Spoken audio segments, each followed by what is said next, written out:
Hey, I hope your day was decent, or at least not too rough. Wherever you're listening from, maybe your bedroom, maybe your car, maybe somewhere you're not even sure how to describe, I'm glad you're here. Welcome to Nighttime Stories. This is where we talk about the strange stuff, the things people don't always say out loud, the kind of stories that stick with you when everything else goes quiet. If that sounds like your kind of thing, feel free to subscribe. No pressure, just a place for people who like the darker side of things.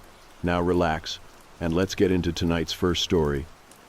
Almost did not want to share this because it sounds insane when I say it out loud, but it's been eating at me, and I need to get it out there.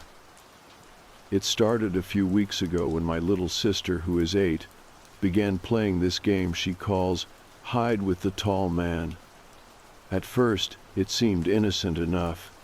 Kids make up all kinds of weird games, right? But then things started to get weird, the kind of weird that sticks with you even when you try to ignore it. She told me the tall man only played at night and that he liked to hide behind the doors. She said he was really tall with no eyes and that he followed her everywhere. I laughed it off at first, thinking it was just her imagination running wild. But then I started hearing her giggling in her room at 3 in the morning.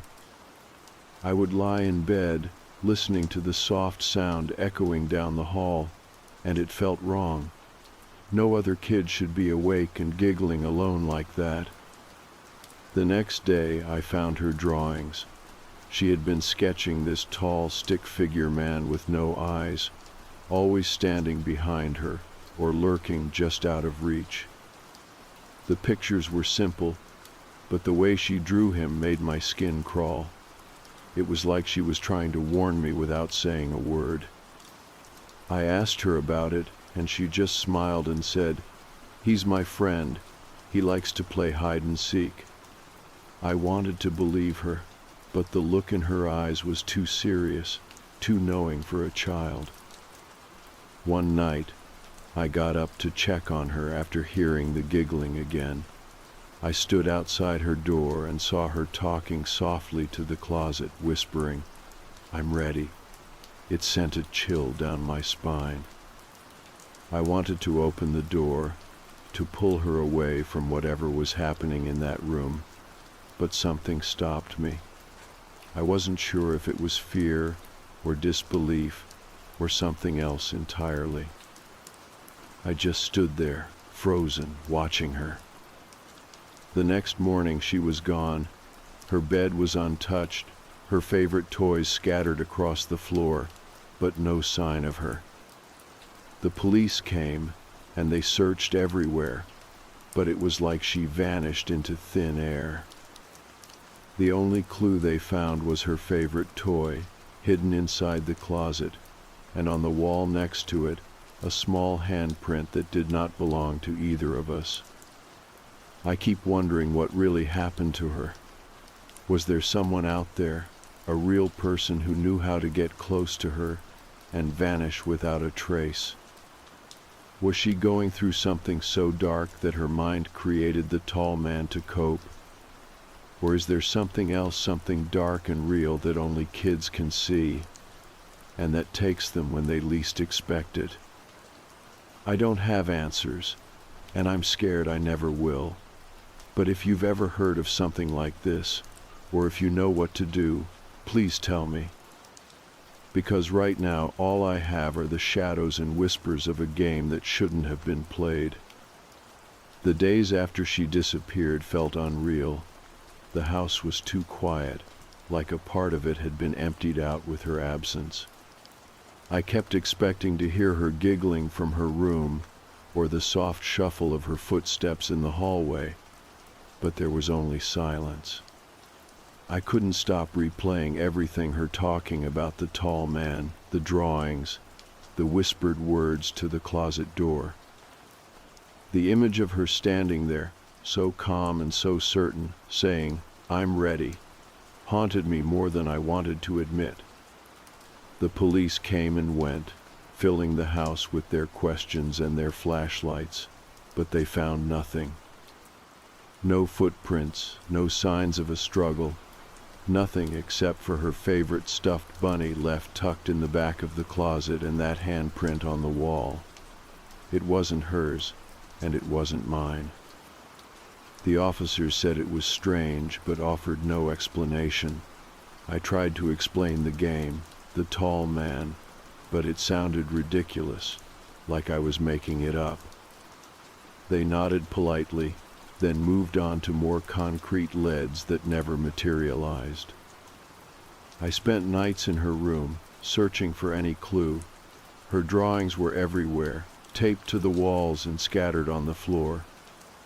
The tall man's featureless face and impossibly long arms stretched across page after page. She never drew his eyes, always a blank space where they should be.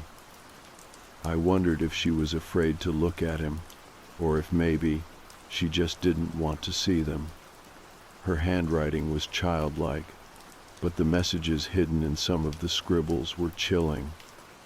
Words like hide, ready, and don't look, repeated over and over, like a secret code meant for someone or something. Friends and neighbors asked if I had seen anything strange, but no one had. No one else seemed to notice the tall man or hear the giggling at night. It made me feel even more alone, like I was the only one trapped in a nightmare no one else believed was real. I wondered if my sister had been the only one who could see him, if the tall man was something that existed only in the space where children's imaginations and fears overlap. Some nights, I heard her voice in my dreams, soft and distant, calling my name or singing that same lullaby she used to hum before bed. I would wake up reaching for her, only to find empty sheets and a cold room. Sometimes, the closet door in her room would creak open slightly, even though I was sure I had closed and bolted it before going to sleep. It felt like the house itself was breathing, alive with the memory of her and the game she played. I started talking to people who worked with children, hoping to understand if what happened was the result of trauma or something else.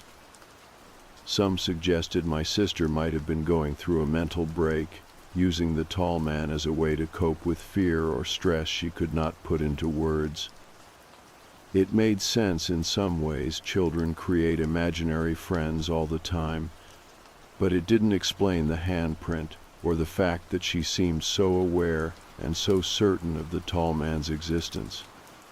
Others told me stories of dark figures that only children could see, beings that lurked just beyond the edge of adult perception. These figures are sometimes protectors, sometimes predators, and sometimes something else, entirely something neither alive nor dead. I was skeptical, but after everything I had seen and heard, I could no longer dismiss the possibility. I thought about the night she whispered to the closet, "I'm ready." Ready for what? Ready to play forever? Ready to disappear? The thought terrified me. Was the tall man waiting for her to join him? Was this a game she couldn't win? I wished I could have reached her, told her to run, to hide somewhere safe. But that moment passed, and she was gone. The police continued their search, expanding the area, talking to people I didn't know, and following up on tips that never panned out. The town was quiet about it, like everyone was trying to pretend it wasn't happening. But I saw the fear in their eyes, the way parents held their children closer, the whispered warnings to watch out for shadows. I wondered how many other kids had ever played this game, or if it was just my sister's strange and terrible secret.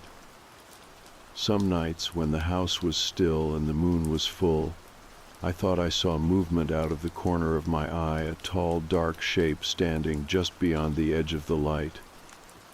I would turn suddenly, but there was never anything there. Sometimes I heard the softest giggle, barely audible, echoing down the hall or coming from the closet. I wanted to believe it was her, but the fear that it might be something else was overwhelming. I spent hours trying to find patterns in her drawings and notes, hoping they held some kind of message or clue. The stick figure with no eyes always appeared behind her, or lurking in doorways. It was like he was watching, waiting. I wondered if she had been trying to warn me, to tell me where to look or what to avoid. But what could I do? How could I fight something that seemed to exist only in the spaces where childhood innocence and darkness meet? The house itself felt different now, like it was charged with something I could not understand. The rooms held an energy that was both familiar and foreign, comforting and terrifying all at once.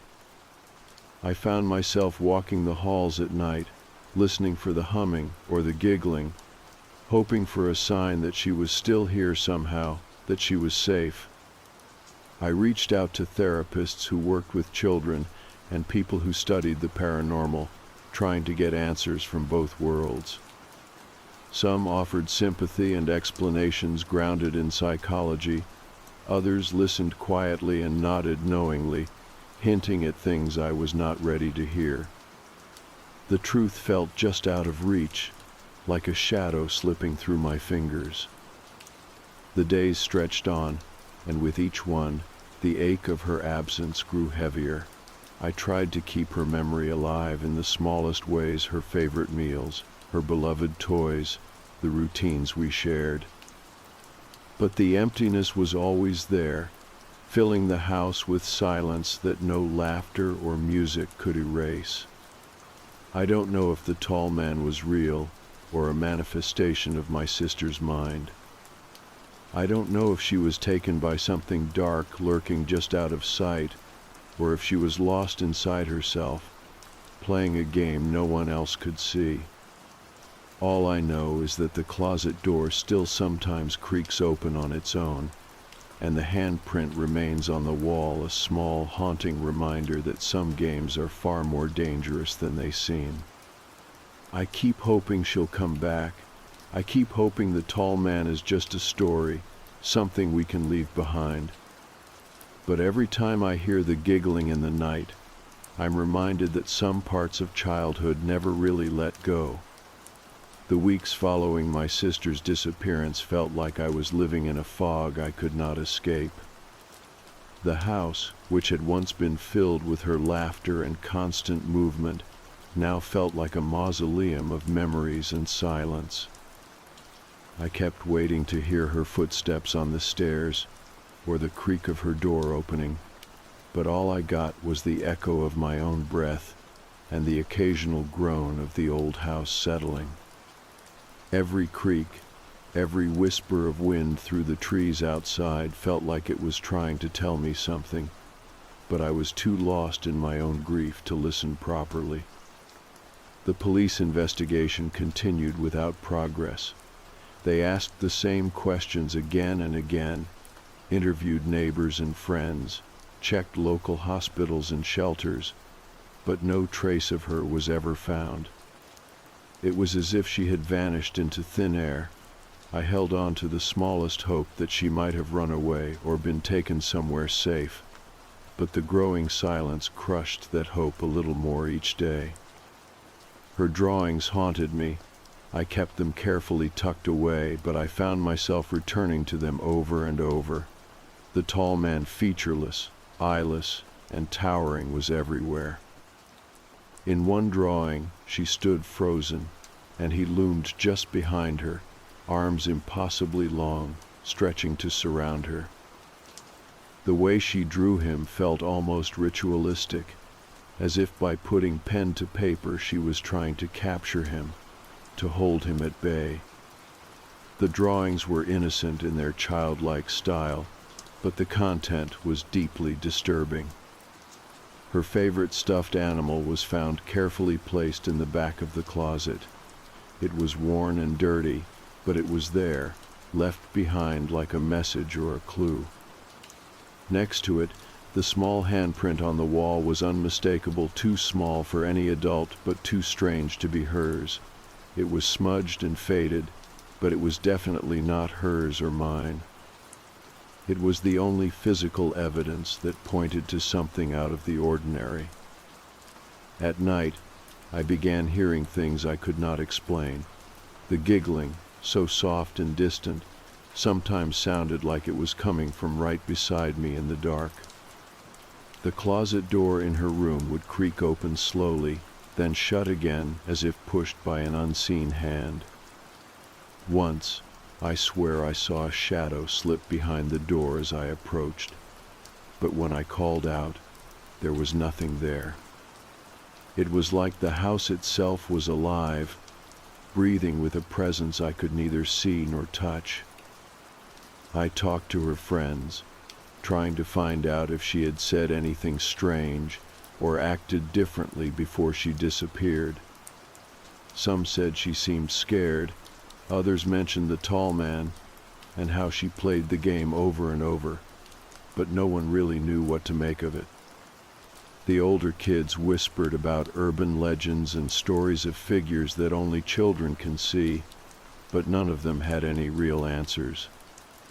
It was like her story existed in a space between reality and nightmare, and no one wanted to step too close. Some nights, I found myself standing outside her bedroom door, listening to the silence. I imagined her whispering, "I'm ready," to the closet, or giggling softly with the tall man just behind the door. The thought chilled me to the bone, but I also felt an overwhelming sadness. How could a child be ready for something so terrifying? What had she seen or known that I did not? I sought help from professionals, from therapists who worked with children, and from experts in trauma. Some explained the tall man as a coping mechanism, a way for my sister to process fear and anxiety. Others suggested that what I experienced might be grief and guilt manifesting in strange ways. They spoke gently, but the explanations never quite fit the facts: the handprint, the toy in the closet, the noises at night. I even reached out to people who study paranormal phenomena. They listened without judgment, sharing stories of entities that target children or appear as dark figures with elongated limbs. They talked about the idea that children exist in a different perception of the world, where shadows take on shapes that adults cannot see. Some said the tall man might be a shadow spirit, a being that feeds on fear or loneliness. The more I learned, the less certain I felt about what was real and what was imagined. My family tried to stay strong, but the strain was visible. My parents barely spoke about her anymore, as if silence was the only way to protect themselves from pain. I found myself in the middle, caught between their grief and my own need for answers. Sometimes I wanted to scream, to demand someone find her, but more often, I just cried quietly in my room, wishing for a sign that she was okay. I noticed changes in myself too. I was jumpy, always looking over my shoulder, scanning every shadow. I stopped sleeping well, haunted by nightmares where the tall man reached for me with those impossibly long hands. I felt like I was living on the edge of two worlds, the one I knew and the one my sister had slipped into.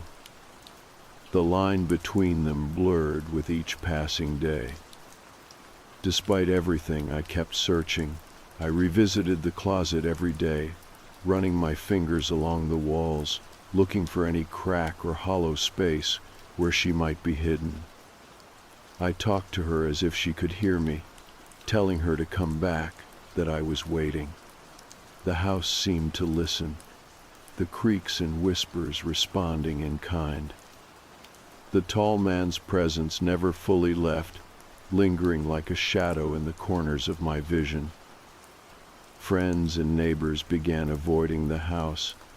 The disappearance had cast a long shadow over our lives. Some stopped returning my calls, unwilling or unable to face the mystery that had settled over us.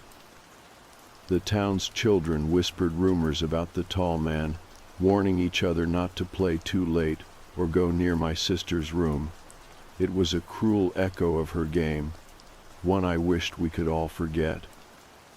And still, the handprint remained on the wall, a silent and haunting reminder of what was lost and what was waiting in the dark. It was the only proof I had that my sister's story was not just a nightmare, but a reality too terrible to face. The closet door, always slightly ajar, beckoned with its silent promise, a doorway to a game I never wanted to play. I keep asking myself if I missed something, if there was a way to save her or stop whatever it was that took her. The answers slipped through my fingers like smoke, leaving only the cold truth that sometimes children vanish and the shadows keep their secrets. I felt the walls closing in after weeks of silence, the absence of my sister weighing on every corner of the house. The shadows seemed darker, the air thicker, as if the house itself had taken on a heavy grief that no one else could see. Nights were the worst. The quiet was never truly silent. I could hear faint noises, the soft creaking of floorboards, a whisper of fabric brushing against a wall, and sometimes the faintest giggle, almost too soft to catch, drifting down the hall from the empty room. Those moments sent a chill through me, the kind of fear that sticks with you long after the sound fades. I spent countless hours trying to make sense of everything, tracing the patterns of her drawings, her words, and the strange happenings. The tall man was everywhere in her art and stories, a figure impossible to ignore. It felt like he was watching me now, waiting, just beyond the edge of sight. I began noticing odd things around the house, a door that I was sure I had locked left slightly open. Objects moved from where I had left them, shadows lingering in the corners of my eyes. The handprint on the closet wall was the most disturbing. It was still there, faint but unmistakable, a small mark that belonged to no one in our family. I stared at it, trying to understand what it meant, what it was trying to say. Sometimes I felt like the house was holding its breath, waiting for me to figure it out, but the answer remained frustratingly out of reach. One night, I decided to stay awake in my sister's room. I set up a chair by the door and waited, my heart pounding with every creak and sigh of the old house. Hours passed with nothing but silence, until just before dawn the closet door began to move. It creaked open slowly, the gap widening just enough for a shadow to slip through. I saw it clearly then, tall, slender figure with limbs stretched impossibly long, and a blank face with no eyes. My breath caught in my throat, frozen with fear and disbelief. The figure moved silently across the room, stopping by the window. It turned its faceless head toward me, and in that moment I felt a surge of overwhelming sadness and longing. It was not a monster, but a being trapped between worlds, drawn to the child it had taken or watched over.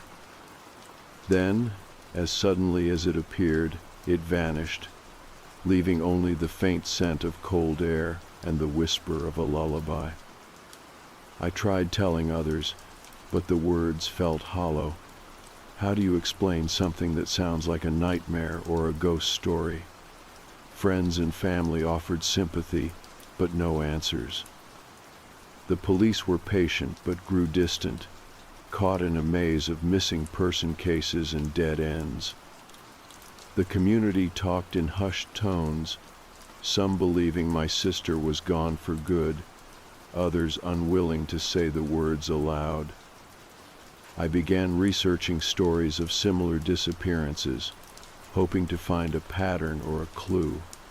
I found accounts of dark figures seen by children before vanishing, stories of beings that prey on innocence and fear. Some called them shadows, others spirits, and a few whispered of entities that exist only where the veil between worlds is thin. The more I read, the less I understood, but it was clear that my sister's story was part of something bigger, something old and unfathomable. The house became both a prison and a sanctuary. I stayed in the room she left behind, surrounded by her drawings and belongings, trying to keep her memory alive. The closet remained a source of terror and mystery, its door sometimes open, sometimes shut, but always holding the unknown. I would find myself standing in front of it, wondering if she was still there, waiting for me to find her. Sleep became elusive. My dreams were filled with dark woods, endless corridors, and the tall figure reaching out with those long arms. Sometimes I dreamed of playing the game with her, hiding and seeking in shadows that twisted and shifted. I woke up gasping, heart pounding, the feeling of being watched lingering long after the nightmare ended. One evening, a neighbor who had watched the search and shared in the worry came to talk. She told me about a family who had lost a child in a similar way years before. They had seen a shadowy figure too, and some believed that the entity was drawn to children with a certain kind of fear or loneliness. The neighbor said that some people tried rituals or prayers to protect their children, but no one really knew how to stop the tall man or whatever it was. The idea that the tall man was real, that he could reach into our world and take a child, was terrifying. Yet, I also felt a strange pull toward understanding him, as if knowing his story might bring my sister back, or at least give her peace. I thought about the game she played, the whispered words, and the promise she made when she said she was ready. Ready for what? I still did not know. Days blended into nights, and I lost track of time. The house continued to hold its secrets close, the shadows growing longer, the silence deeper. I found solace in the small routines, lighting candles, reading her drawings, talking to the empty room as if she might answer. But the ache of her absence was a constant, a hollow space inside me that nothing could fill. I began to wonder if I was losing my mind, if the loneliness and fear were creating ghosts where there were none. But the evidence, the handprint, the closet door opening, the whispers refused to be dismissed. The tall man was real in some way, and he had taken my sister into a world I could barely imagine. I thought about the possibility that she had crossed into a place children can see but adults cannot, a shadow world where the rules are different and time does not pass as we know it. Was she playing hide and seek with something ancient and unknowable? Had she truly become part of that game, lost to the darkness forever? The answer remained out of reach, a haunting question that shadowed every moment of my waking life. But I knew one thing for sure: the tall man was still there, waiting, watching, playing his game in the spaces between our world and the next. And my sister's voice, soft and distant, was still calling out in the dark, hoping to be found. The house had grown quieter, but inside me, the storm only intensified. Every day I found myself caught between hope and despair, clutching onto the smallest signs as if they could lead me back to my sister. I still couldn't stop looking at her drawings, the tall man, always there behind her, faceless and silent, was both a symbol of my deepest fears and a reminder of the mystery I had yet to unravel. I stared at those stick figure sketches and wondered what she saw that I couldn't. I spent hours replaying the moments before she vanished, that night when she whispered to the closet door, saying, "I'm ready." What had she meant by that? Was it a game or something darker? I couldn't shake the feeling that she was trying to tell me something important, something I missed in the chaos of our everyday lives. The more I thought about it, the more I believed the tall man wasn't just a figment of her imagination, but something very real, something only she could see. The handprint on the closet wall haunted me. It was a small, delicate print, too small for anyone but a child, but it didn't belong to her or me. I kept touching it, tracing the outline with trembling fingers, trying to understand its meaning. Was it hers, or was it the tall man's? The idea terrified me, but it also felt like the only clue I had left. I started looking into local stories and legends, hoping to find a connection. I read about shadowy figures that stalked children, beings who lived between worlds and preyed on the vulnerable. Some tales spoke of spirits protecting children. Others warned of dark forces that took them away forever. The more I read, the more the lines between myth and reality blurred. I wasn't sure which side I was on anymore. Friends and family tried to support me, but the truth was, no one really understood what I was going through. They offered sympathy and kind words, but the silence between us grew louder every day. I felt alone in a way I never had before. The only company I had was the empty room where she used to sleep, and the faint giggle that sometimes echoed through the hallways at night. I began to notice strange things around the house. Doors I was sure I had locked were sometimes left ajar. Objects moved subtly from where I had placed them. At times, I caught glimpses of shadows in my peripheral vision, shapes that disappeared when I turned to look. It was as if the house itself was alive with her presence and the tall man's watchful gaze.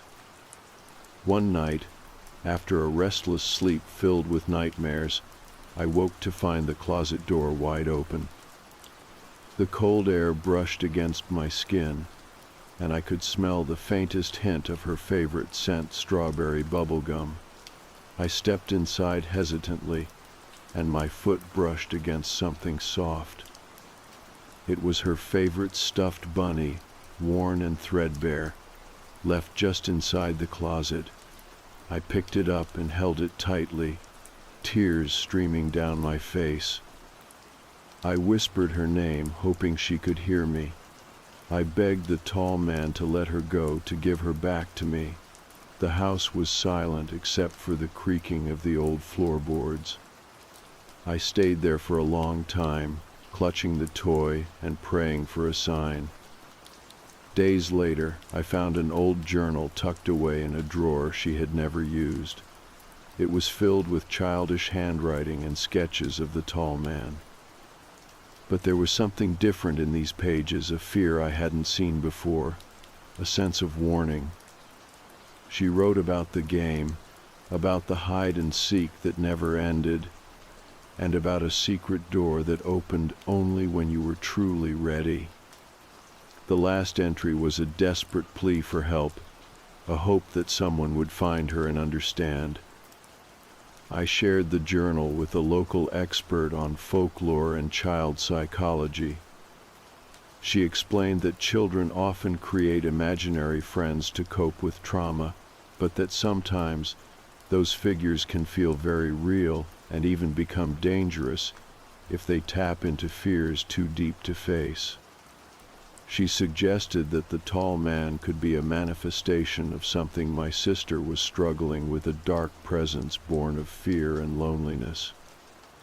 But that didn't explain the handprint or the toys found in the closet, or the unexplained noises and movements in the house.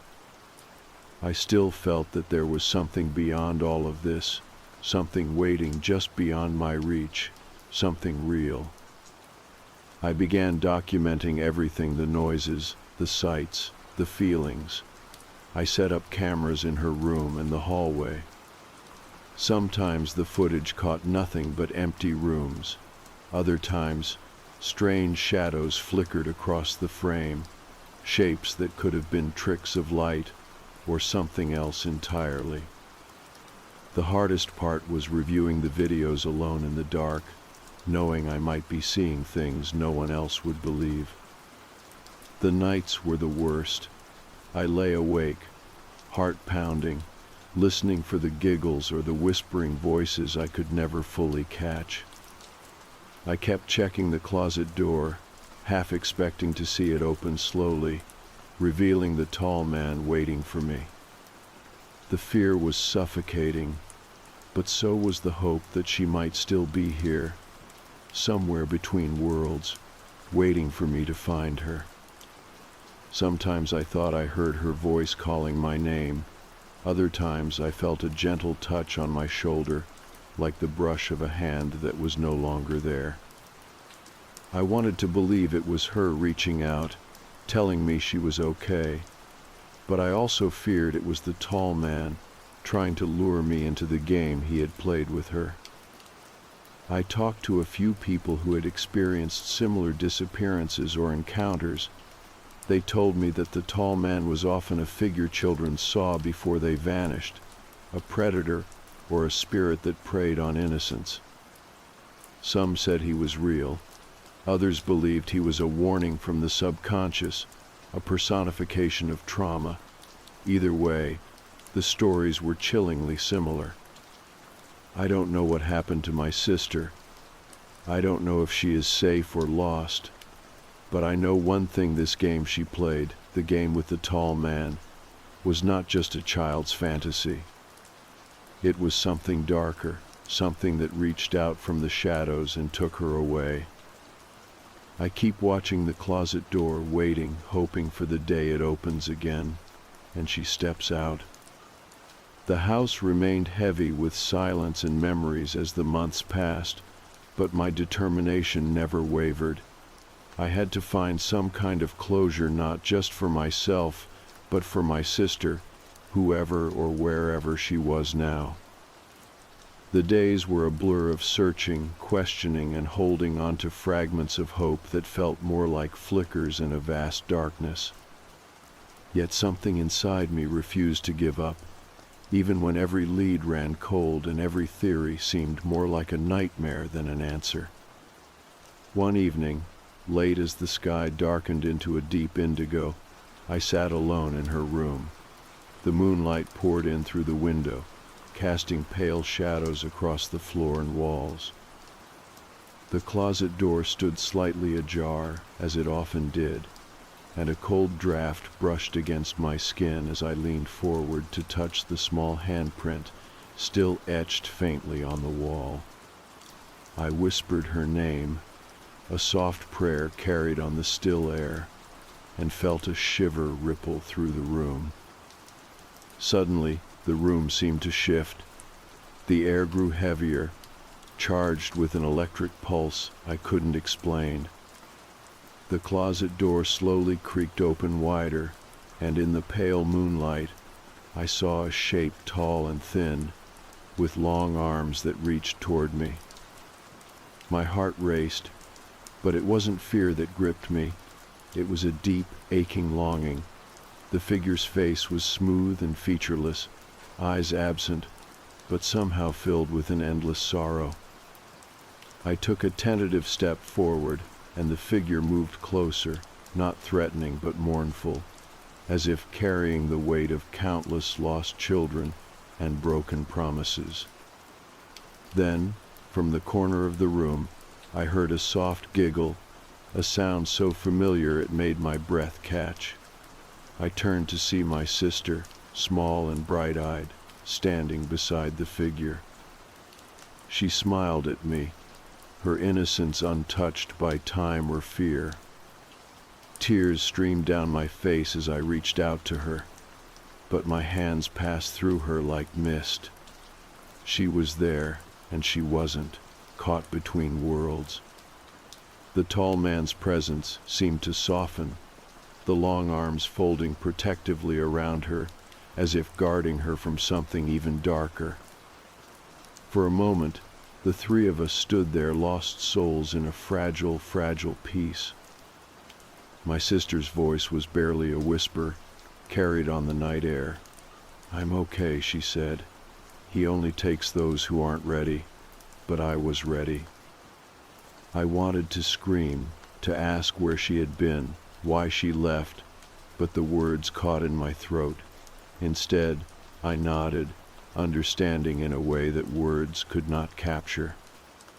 The tall man was not just a monster but a gatekeeper, a figure who took those caught between childhood and something beyond. My sister had played the game, faced the darkness, and had been chosen, but in some way, she was still here, still watching, still waiting. As dawn approached, the figure slowly faded, and my sister's image shimmered before dissolving into the soft morning light.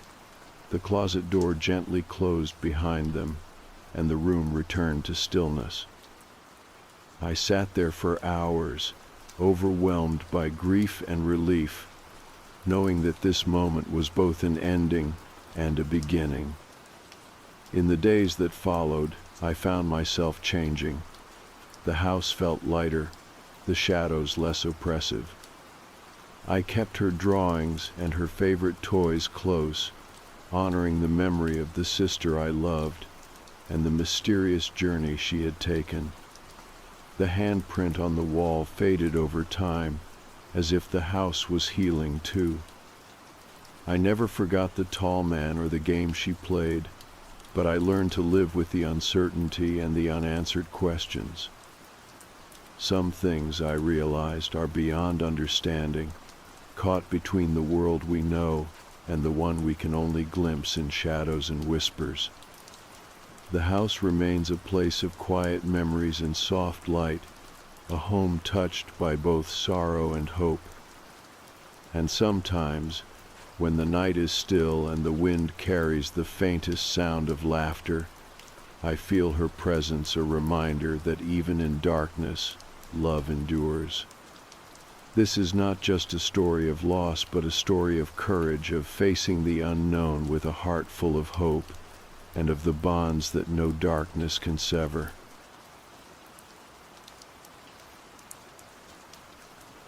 This is going to sound like I'm making it up for drama, but I swear I'm not. I wish I was.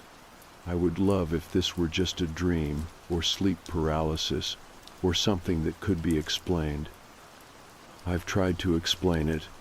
I've talked myself down 100 different ways, and each time I thought I had a grip on it, it got worse. It started on a Thursday. I only know that because I checked the date later. At the time, it didn't feel like anything.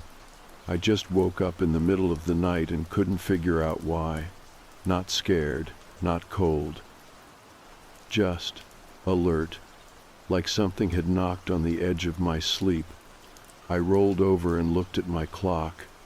It was glowing faintly. 2:17. I remember that specifically because I thought it was weirdly specific. Not 2:30, not 2:15, just 2:17. I didn't hear anything, so I went back to sleep. Next night, same thing. Same hour, same minute, same weird snap into alertness.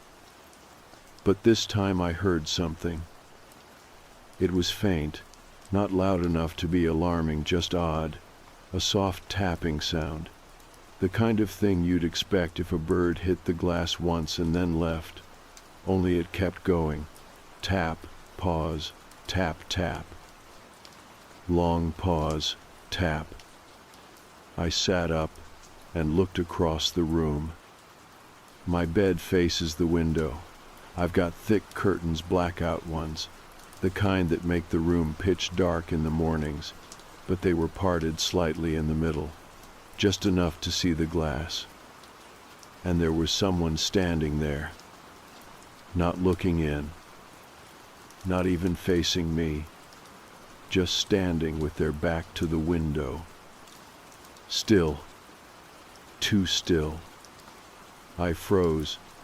Not dramatically, I didn't gasp or scream or anything, I just stopped moving completely.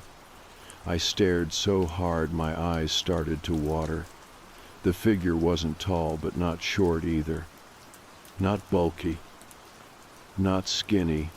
Just a man, neutral, unmoving. He was standing maybe a foot from the glass. I watched for maybe 10 seconds. Then I blinked, and he was gone. No fade, no step away, just gone. I didn't sleep the rest of the night. When the sun came up, I opened the curtains and looked out. Nothing there. The garden looked normal. My bedroom is on the second floor, no balcony, no roof ledge, no tree branches nearby. The outside wall is just plain brick. I looked down at the grass, hoping to see footprints or mud or literally anything. Clean. I told my mom at breakfast. She laughed. Not in a mean way, just like it was one of those teenager with an overactive imagination moments. My dad barely looked up from his phone. I didn't push it. Next night, I stayed up. I didn't tell them that. I just waited, pretended to sleep. I set an alarm for 2:15 just in case, but I didn't need it. I was already wide awake when the tapping started. Same pattern, same sound, same second floor window, and he was there again. Same position, same back facing me, still as stone.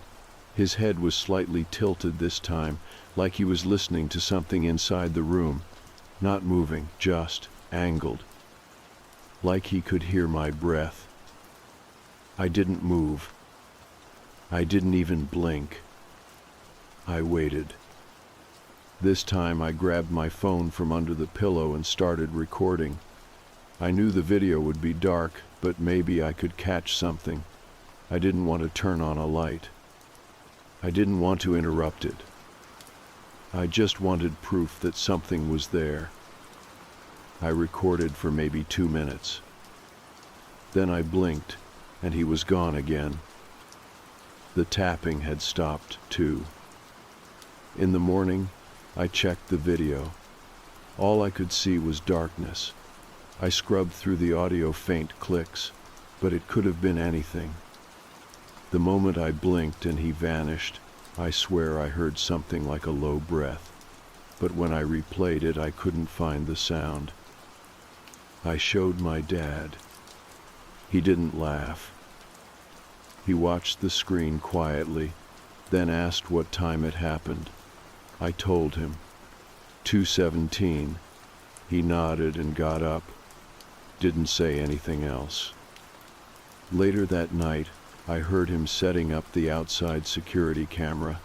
I watched him from the upstairs window. He mounted it on the back wall, pointing up at the window. When I asked what he was doing, he just said, "Let's find out." I thought maybe now we'd get somewhere. That night, I didn't stay up. I tried to sleep like normal. I woke up at 2:17 anyway. No tapping this time. I looked at the window, curtains still drawn, nothing moving. The silence felt heavy though, like something was just beyond it, holding its breath. In the morning, I came downstairs and found my dad in the living room, just sitting there with the camera feed on his laptop. He looked different, pale, angry, but not at me. Like something had changed behind his eyes. I asked what he saw. He didn't answer right away. Then he said, "It's not a man." That's all he said. I asked again, pushed, begged. He stood up and walked away. Half an hour later, he was outside with a toolbox, boarding up the window from the outside. He covered it with thick plywood, drilled straight into the brick. Then he came inside and did the same on the inside, hammered the boards over the frame until no light came through. That night, I didn't sleep. Not because I was scared, but because around 2:17 I heard it again. Tapping. Not on the window, but from inside the wall. The tapping didn't stop, not after the window was boarded up. It just moved. First, it was faint, like it didn't quite know where to go. It sounded like someone trying to knock through layers of insulation. Then it got more focused, sharper. It came from the inside wall, the one beside my bed, where the window used to be. Not loud. Just enough to wake me, just enough to remind me it was still there. I didn't tell anyone for a few days. I didn't want to give it attention.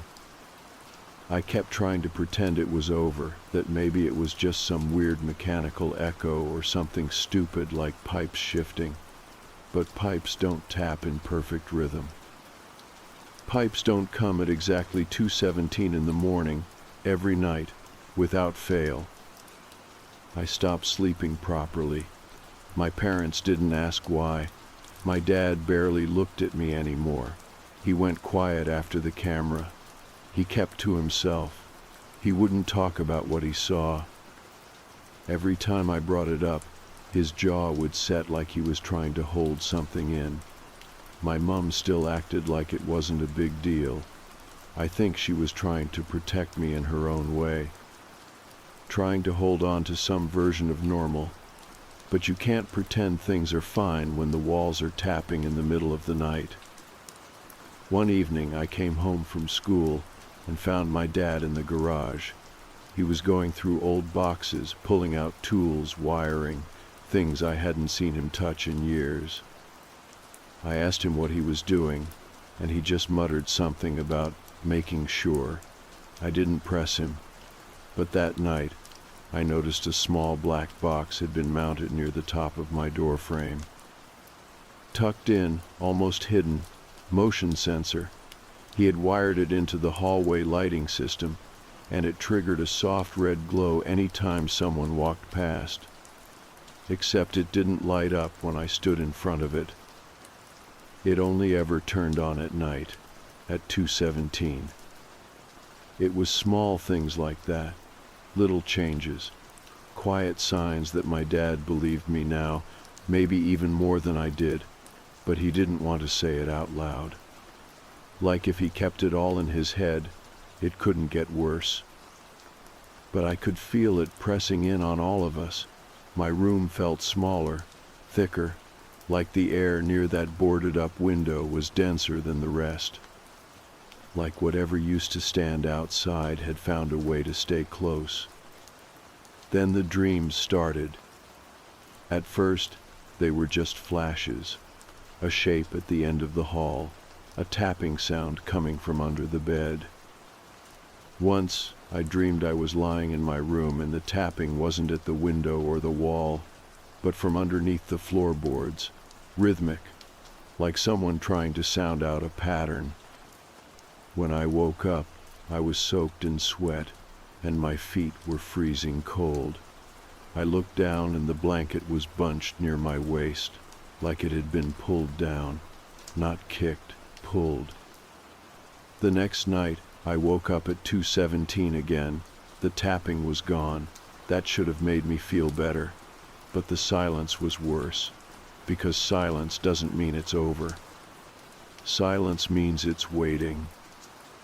I stared at the boarded-up window, then turned toward the wall.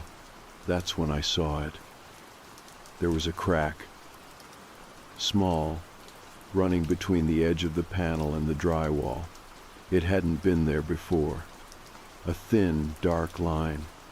When I leaned closer, I saw something behind it, movement, like shifting shadows. I told myself it was just a trick of the light, just my eyes adjusting, but then I leaned in further and heard something. Breathing. Not mine, not my parents'. Something deep, slow, like someone sleeping behind the wall. I didn't scream, I just backed away, got under the covers, and stayed absolutely still. The next morning the crack was gone, or at least I couldn't see it anymore. My dad didn't mention anything when he came to check on me. He looked tired, older than I remembered, like something had been slowly hollowing him out. Later that day, I went looking for the camera footage, the one he had watched that night. He had saved the files onto a thumb drive and put it in his desk drawer. I shouldn't have taken it, I know that. But I needed to see. I needed to know what he had seen. Maybe then I could make sense of it. Maybe then I could feel like I wasn't going insane. I waited until everyone was asleep, then plugged it into my laptop. The file was labeled simply with the date. No title, no note. I clicked play. It showed the side of the house, angled up toward my bedroom window. The frame was still visible, not yet boarded. The night was clear, no wind, nothing unusual. The footage ran smooth. Then, right at 2:17, something stepped into view. It was shaped like a man, but it wasn't moving like one. It didn't walk. It leaned forward and unfolded from the shadow, like it had been hanging there weightless, and then let go. It turned its back to the window, perfectly upright, head tilted back slightly as if listening, but its limbs were wrong, too long in some places, too stiff in others. Like it was mimicking what a person looked like from memory, but hadn't gotten the proportions right. And it was humming, barely audible through the static of the mic feed, but there, a low, reedy tune, like it was trying to soothe something, or call something. It stood there for over 10 minutes, completely still. Then the feed glitched, just once, a flicker. And when it came back, it was gone. I closed the file. I didn't sleep that night. The next morning, I didn't mention the footage to anyone. I just returned the drive and waited, because I finally understood something. It wasn't just standing at the window. It was learning how to get in. I started sleeping on the floor of my brother's old room after that. He'd gone off to uni a year ago and left the bed stripped bare, his posters half peeled from the walls, the room echoing like it didn't remember anyone had lived there. But the window faced the front garden, not the back. That felt safer. The curtains were thin and useless, but at least there wasn't a boarded panel on the wall, breathing under the surface. I didn't tell my parents I'd moved. My dad must have noticed. He didn't say anything. I think part of him was relieved, like maybe whatever it was wouldn't follow me into a different room. Or maybe he knew that was false hope and didn't have the energy to tell me otherwise. The first night I slept there, I left the door cracked open, just a little. The hallway light was off, but I liked having the line of air, the knowledge that the space outside wasn't fully shut out. I fell asleep around midnight, dead tired from 2 straight weeks of waking up in the middle of the night and lying still for hours. I told myself maybe this was it. Maybe switching rooms was enough. Maybe distance made a difference. Then I woke up at 2:17. Not to tapping, but to footsteps. They were soft, but they had that unmistakable pattern. A heel, a shift, a pause, like someone walking barefoot across the carpet outside the door. The hall was old, creaky. You could always hear when someone moved at night, which is how I knew it wasn't my dad. His steps were heavy, dragging. This was light, precise. The kind of walking you do when you're trying not to wake anyone. I didn't move. My eyes were already open. The door was still cracked, just a sliver, and in that sliver, I saw something stop outside the room. No breathing, no shadows, just stillness. It stayed there for a long time. Too long. Then the light changed, very slightly, like someone moved their hand in front of a lamp. Just a flicker, a small interruption, and then the sound started. It was faint, almost like humming again, but not a tune this time. More like a low murmuring, words maybe, but in a language I didn't know, the cadence of something repeated, learned, not spoken for the first time. It made my skin crawl. Then the crack in the door darkened. Something leaned into it. No face, just a shape. I couldn't see features, just the idea of something staring. I shut my eyes. Not because I thought it would go away, but because I didn't want to know what it would do if it saw me looking back. Eventually the sound stopped. When I opened my eyes again, the hall was empty. No footsteps walking away, just gone. The next morning, I went to the kitchen and found my dad already there. He was drinking his coffee in silence, staring out the window like he was watching for something. He looked worse, pale, exhausted. I asked if he'd heard anything last night. He didn't answer at first. Then he said he'd woken up around the same time, said the hallway light had flickered, nothing more. He wouldn't look at me. We ate breakfast in silence. After that, I started keeping a notebook. Not because I thought it would help, but because I needed something to give the nights shape. If I could write it down, maybe I could understand it. Maybe I could find a pattern. Every night, I jotted down what time I woke up, what I heard, what I saw. Sometimes it was tapping. Sometimes the crack in the old wall would reappear just for a second, and I'd hear something shifting behind it. Once, I woke up with the feeling that something was standing just outside the window of my brother's room, even though we were on the second floor and the hedges below hadn't moved. The worst night was the one I still haven't written down fully. I tried. I opened the notebook and sat there staring at the page for almost an hour, but writing it down made it feel too real. It started normal. Woke up at 2:17, nothing at first, then a low creaking sound, like something dragging its fingers across the baseboards. Not fast, just a slow scrape. I stayed still, focused on breathing evenly. Then the scrape stopped, and something started speaking. From under the bed, not a full voice, just a whisper.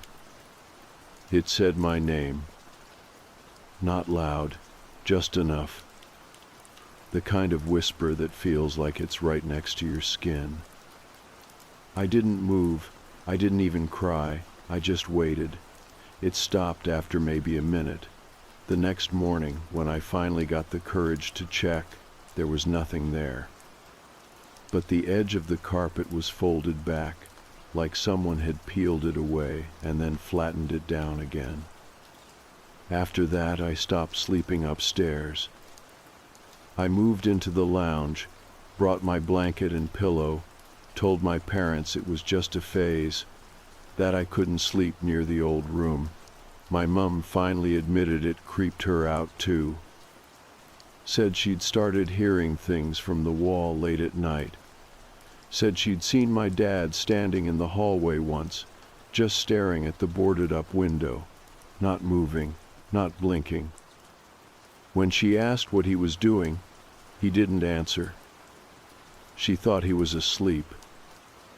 Sleepwalking, maybe. But when she mentioned it later, he didn't remember. She told me all this in a whisper, like the house was listening. I asked if she thought we should leave. She said quietly that it might already be too late. That's when I knew she'd heard it too.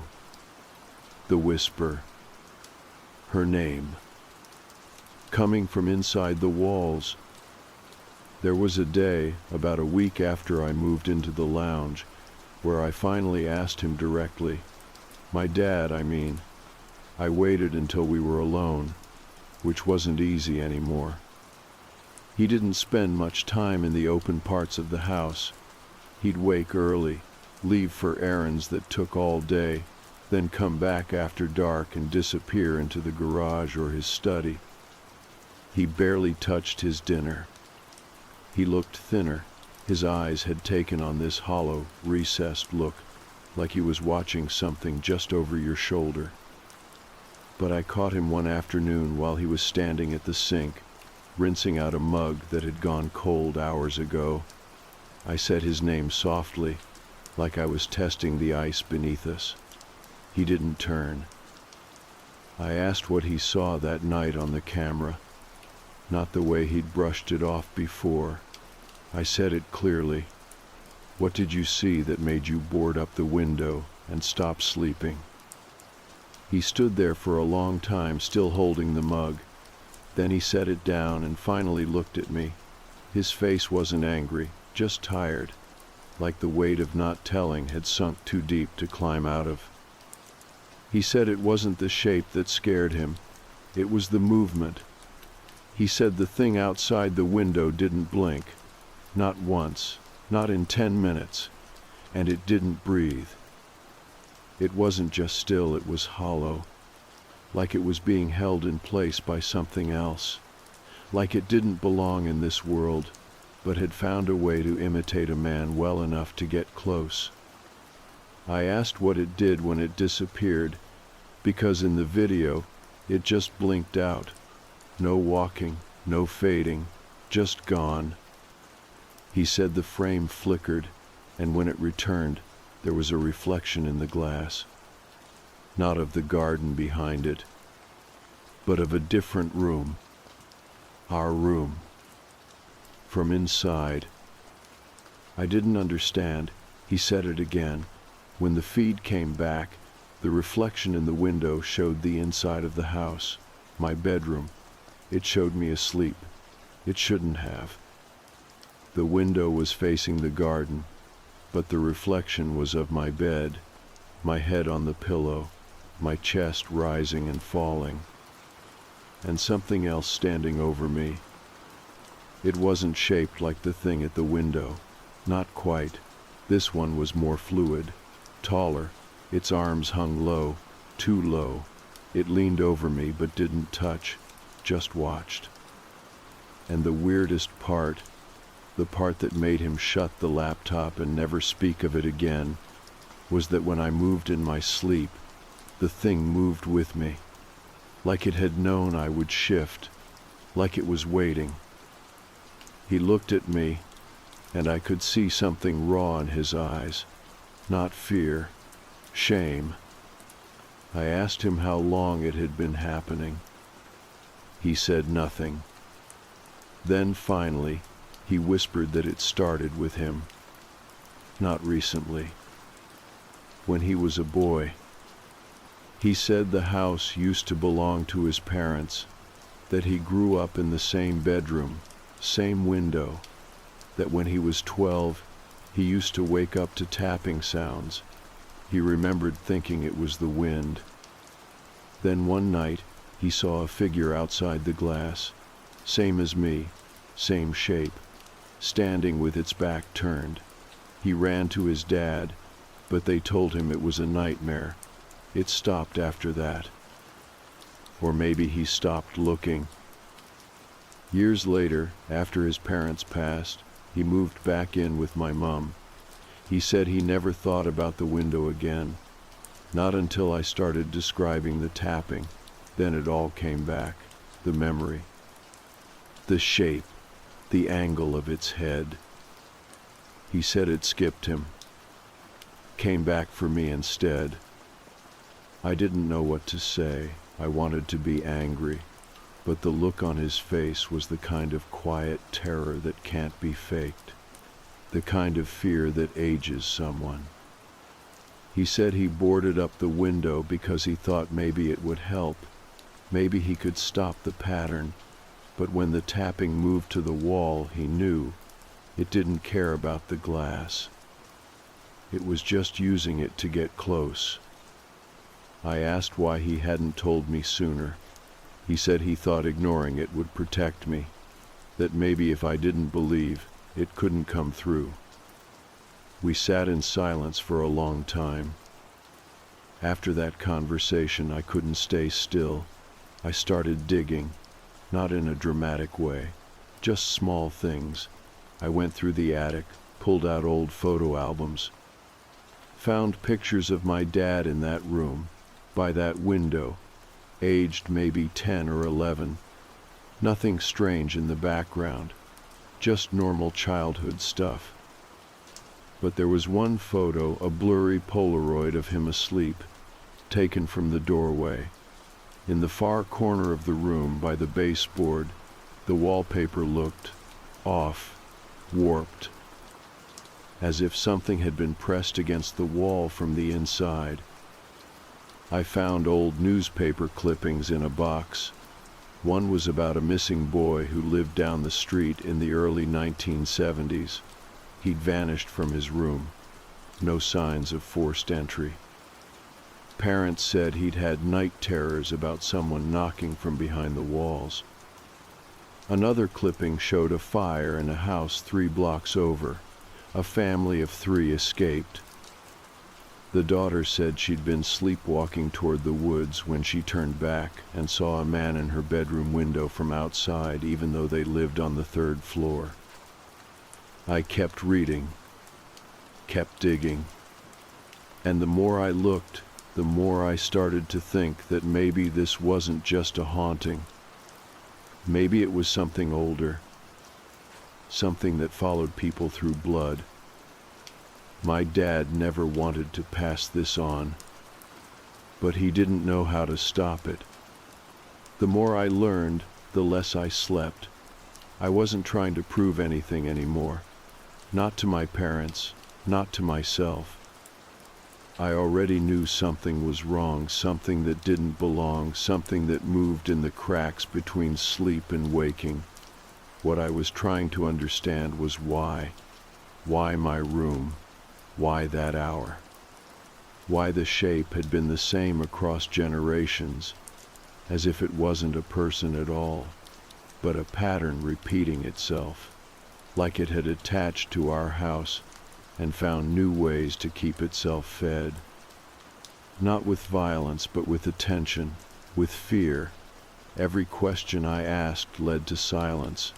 My dad would shift in his chair, rub his hands like he was cold, and tell me not to go digging too far. That the answers weren't helpful, but I think he knew the damage had already been done. You can't warn someone about a window after they've already looked through it. I went to the local library 2 towns over, hoping to find property records older than what we had in the attic. The house had been in my dad's family since the 1940s, but it was built decades before that. The librarian was kind, maybe a bit curious about why a teenager wanted to read up on land transfers from the late 1800s. I just told her it was for school. She pointed me toward the microfilm archive and showed me how to load the reels. It was slow work, frame by frame, but something about that quiet hum of the machine made it easier to focus. like I was tuning the world out while looking for the one thread that might explain what had slipped into our walls. I found an entry from the year 1897, a death notice, no obituary, just a brief line in the corner of a local paper, almost like it had been added at the last minute. The boy's name was Thomas Eldridge, age 12, died at home, no known illness. The article didn't say much else, but there was a line that made my chest tighten. Found unresponsive near the eastern wall of the second-floor bedroom, which the family had boarded shut in previous winters due to persistent drafts and unusual settling noises. It was the exact wall my dad had sealed. That couldn't be a coincidence. I kept going. More articles, more names. Over the next 30 years, 3 more children from that street died in their homes, all aged between 10 and 13. All recorded as unexplained sudden deaths, no injuries, no illness. Each time the obituary mentioned sleep, that they'd passed in their beds. One parent had been quoted in a longer article. She described a feeling of heaviness in the house, said her son had complained of hearing someone calling his name through the walls. She said they'd told him it was a dream. I left the library with copies of every article I could get. It wasn't hard to hide them from my parents. They were barely speaking to each other by that point. My mom had started sleeping in the spare room, the one closest to the stairs. She kept a lamp on all night. My dad had gone further inward, locking his office door when he was inside and leaving it locked even when he wasn't. I heard him pacing some nights. Not frantic, just slow and steady, like he was counting something with each step. I asked if he was okay. He said yes, but he didn't meet my eyes when he said it. That week, I started to hear the tapping again. Even in the lounge, even through the floor. It wasn't like before, though. It wasn't just a warning. It felt like a check-in, like something was making sure I hadn't forgotten. And when I started sleeping with the light on, it moved. First to the hallway, then to the boiler closet, then to the air vent near the baseboard. It was patient, never loud, just persistent. One night, I heard the hallway floor creak and opened my eyes just in time to see my dad standing outside the lounge doorway. He wasn't looking at me. He was looking down the hall, still, staring. When I whispered his name, he turned slowly and walked away without saying anything. The next morning, he was gone. No note, no text. His keys were on the table, his car still in the drive. My mom called the police after 24 hours, filed a report, said maybe he'd had a breakdown, maybe the stress had finally snapped something in him, but I knew better. I think she did too. That night, the hallway light didn't turn on like it usually did. I checked the sensor. It hadn't been tripped, but when I walked past it, the red light didn't come on for me either. Like it no longer cared if I was awake. It already knew. I tried watching the camera footage again, the old files, hoping to find something I'd missed, a clue. But when I opened the folder, every file had been renamed, not deleted, just retitled. Each one now had a date not from the past, but from the future. 6 entries, 6 nights. The final one was dated 6 days from now. The folder was locked. I couldn't open them. I went to my dad's office, picked the lock the way he used to show me when I was little, back when I thought safecracking was a fun trick and not a necessary skill. The room was empty, no papers, no books, just a notebook on the desk. One page was open. It had only 2 lines written in his handwriting. I should have told you sooner. They always want the same thing. I still don't know what that means. But now, every night, I sit in the lounge and stare at the door, waiting for 217. Because I think the next time it comes, it won't be at the window, and it won't be outside. It'll be here, already inside the walls. The night it ended wasn't dramatic. I want to be clear about that. There was no screaming, no explosion of noise, no final confrontation that wrapped everything in a bow. That's not how real fear works. It doesn't announce itself when it's finished. It just lets go. After dragging you across its floor for long enough, it opens the door and steps aside, and all that's left is the silence you crawl back into. It was the 6th night. The last file name on the drive, the one with the future date. I'd spent the entire day on edge, stomach too tight to eat, skin feeling too small for my body. I didn't know what to expect. I'd seen enough to understand that whatever this thing was, it didn't operate by the rules of time or physics or even presence. It was memory. It was repetition. A thing that fed not just on attention, but on routine, on predictability. My room at 217, my dad's window as a child. The generational echo of someone who wakes in the night, hears a sound, and looks toward something they shouldn't. I didn't go to sleep that night. I didn't even try. I sat in the lounge with every light on, the curtains drawn, the front door locked 3 different ways, and waited. I had the notebook on my lap. My dad's words written at the top of the page. They always want the same thing. I didn't know what that meant until later, until I understood what the house had been hiding all along. At exactly 2:17, the hallway light turned off. Not flickered, not dimmed. Just cut. Dead. Then I heard the door at the end of the hall creak, the one to my old room, the one that had been shut since the day the boards went up. I hadn't touched that door since my dad disappeared. It still had dust around the edges, still had his tools leaned against the wall beside it, like he was planning to go back in, but never did. I stood up and walked toward it. Each step felt like it was being measured, not by me, by it. Like it had been waiting for me to decide. Like the act of walking toward that door was what it had been watching for this whole time. I reached the knob and paused. It wasn't cold, just heavy. When I turned it, it opened too easily. No resistance. No creak. Inside, the room was untouched, dark, but the kind of dark that doesn't feel natural, like the shadows are thicker in certain corners, drawn there by something old.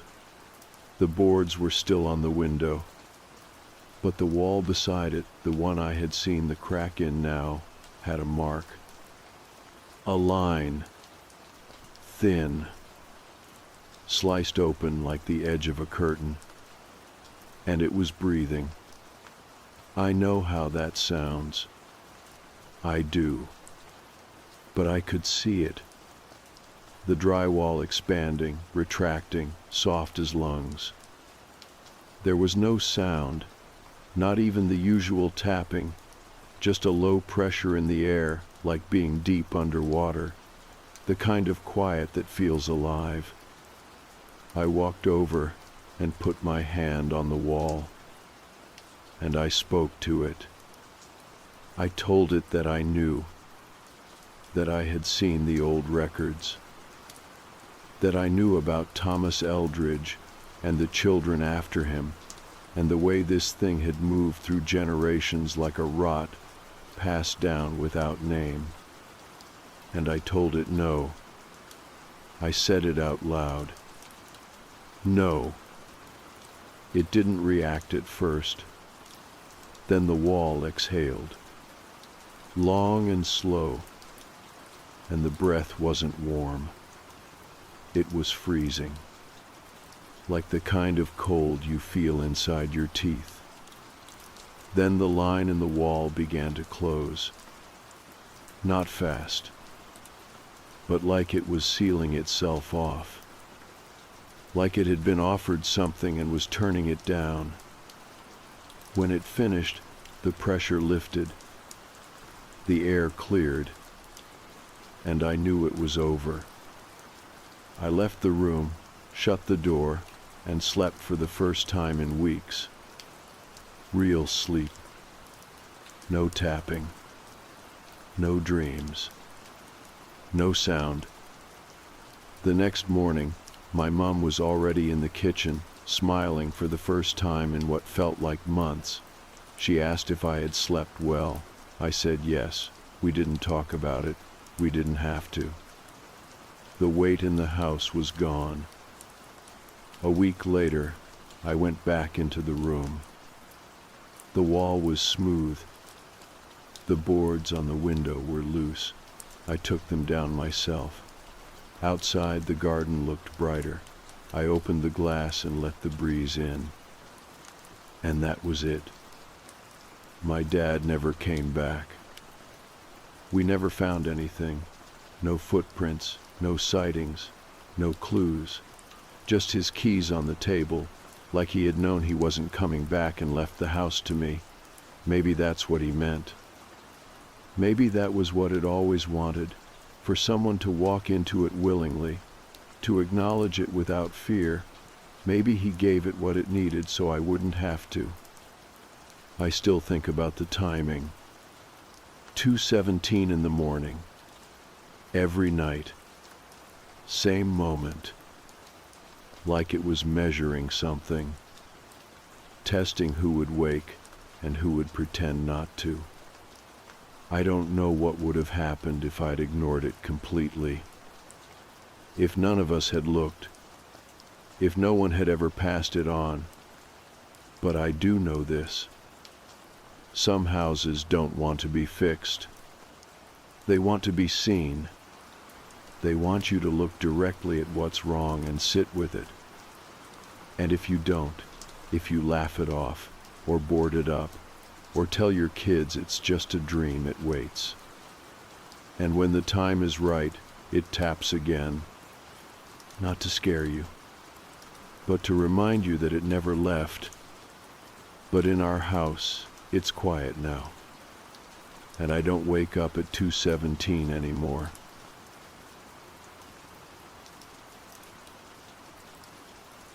I was almost reluctant to write this down because it feels like something you only hear about in nightmares or horror movies. But this happened in my hometown of Cleveland, and it's been haunting the community for years.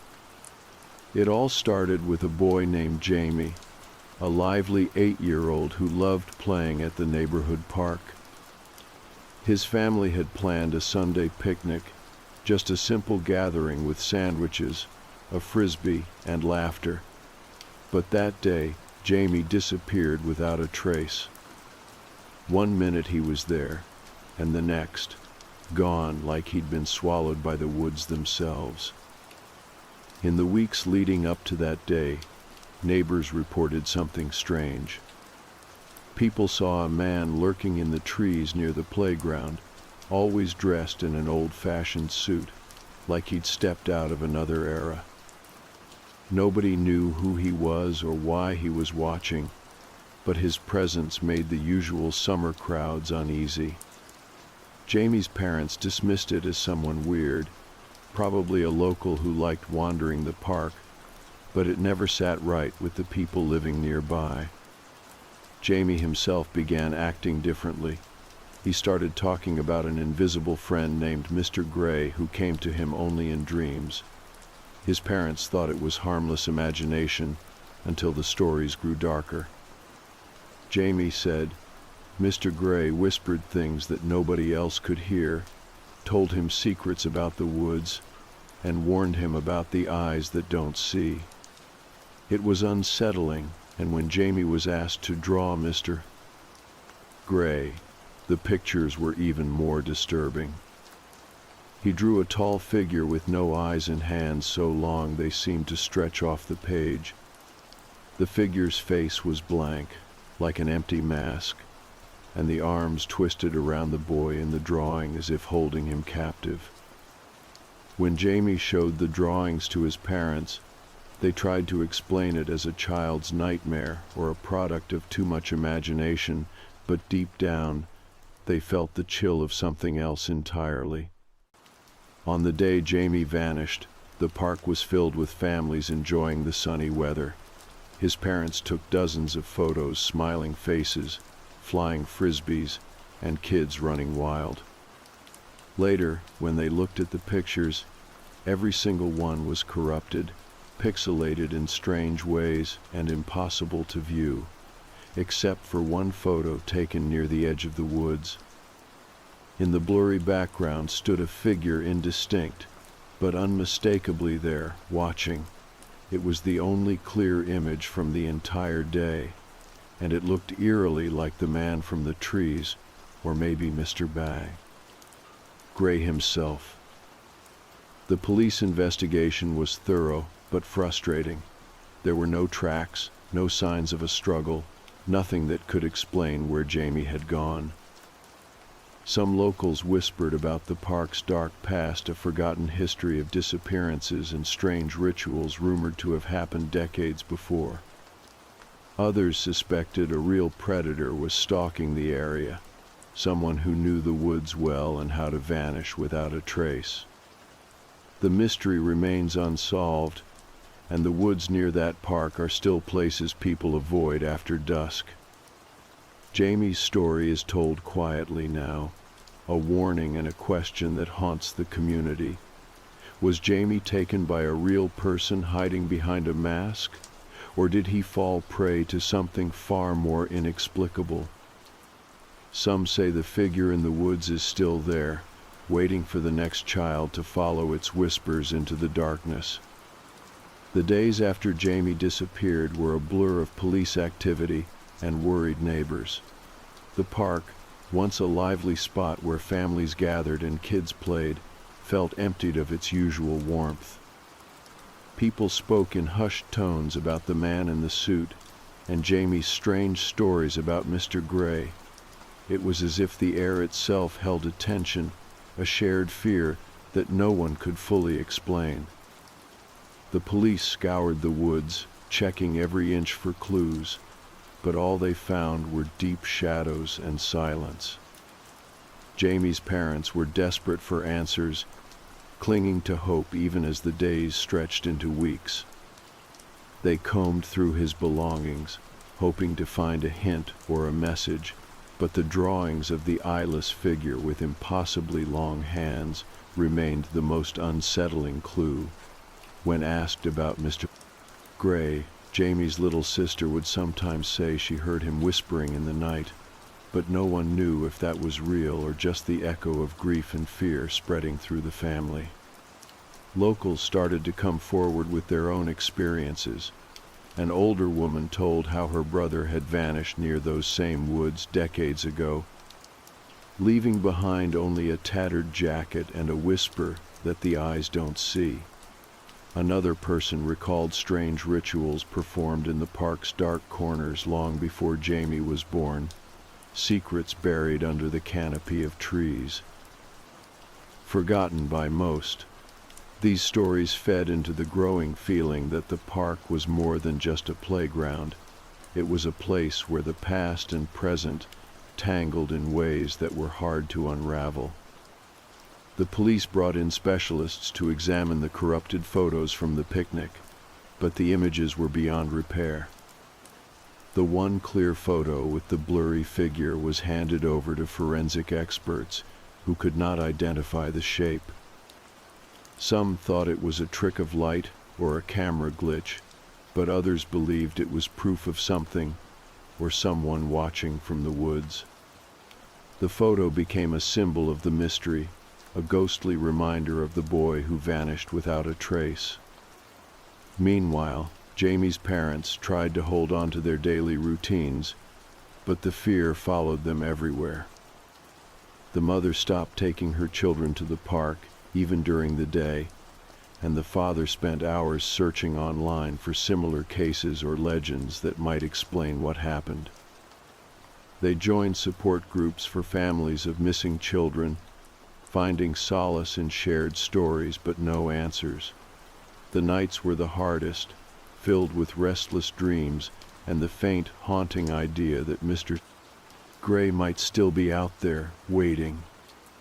Community volunteers organized search parties, walking the woods with flashlights and dogs, hoping to find a sign of Jamie. They called out his name into the darkness, their voices breaking the silence but met only with echoes. Despite their efforts, the forest seemed to swallow every sound, every hope. The park, once a place of laughter and life, had become a shadowed place where fear grew as thick as the underbrush. The town's atmosphere shifted. Parents whispered warnings to their children, telling them to stay close and avoid the woods after dark. Local newspapers ran stories speculating on the man in the suit, some suggesting he was a real predator using old-fashioned charm to lure children, others hinting at cult activity tied to the park's dark history. The supernatural explanation of an entity named Mr. Gray, a spirit that appeared only to children and stole their voices, was met with disbelief by some but accepted as truth by others who had seen too many unexplained things. Jamie's disappearance became a turning point for the community. The park was fenced off for months, the playground equipment covered, and the trails closed.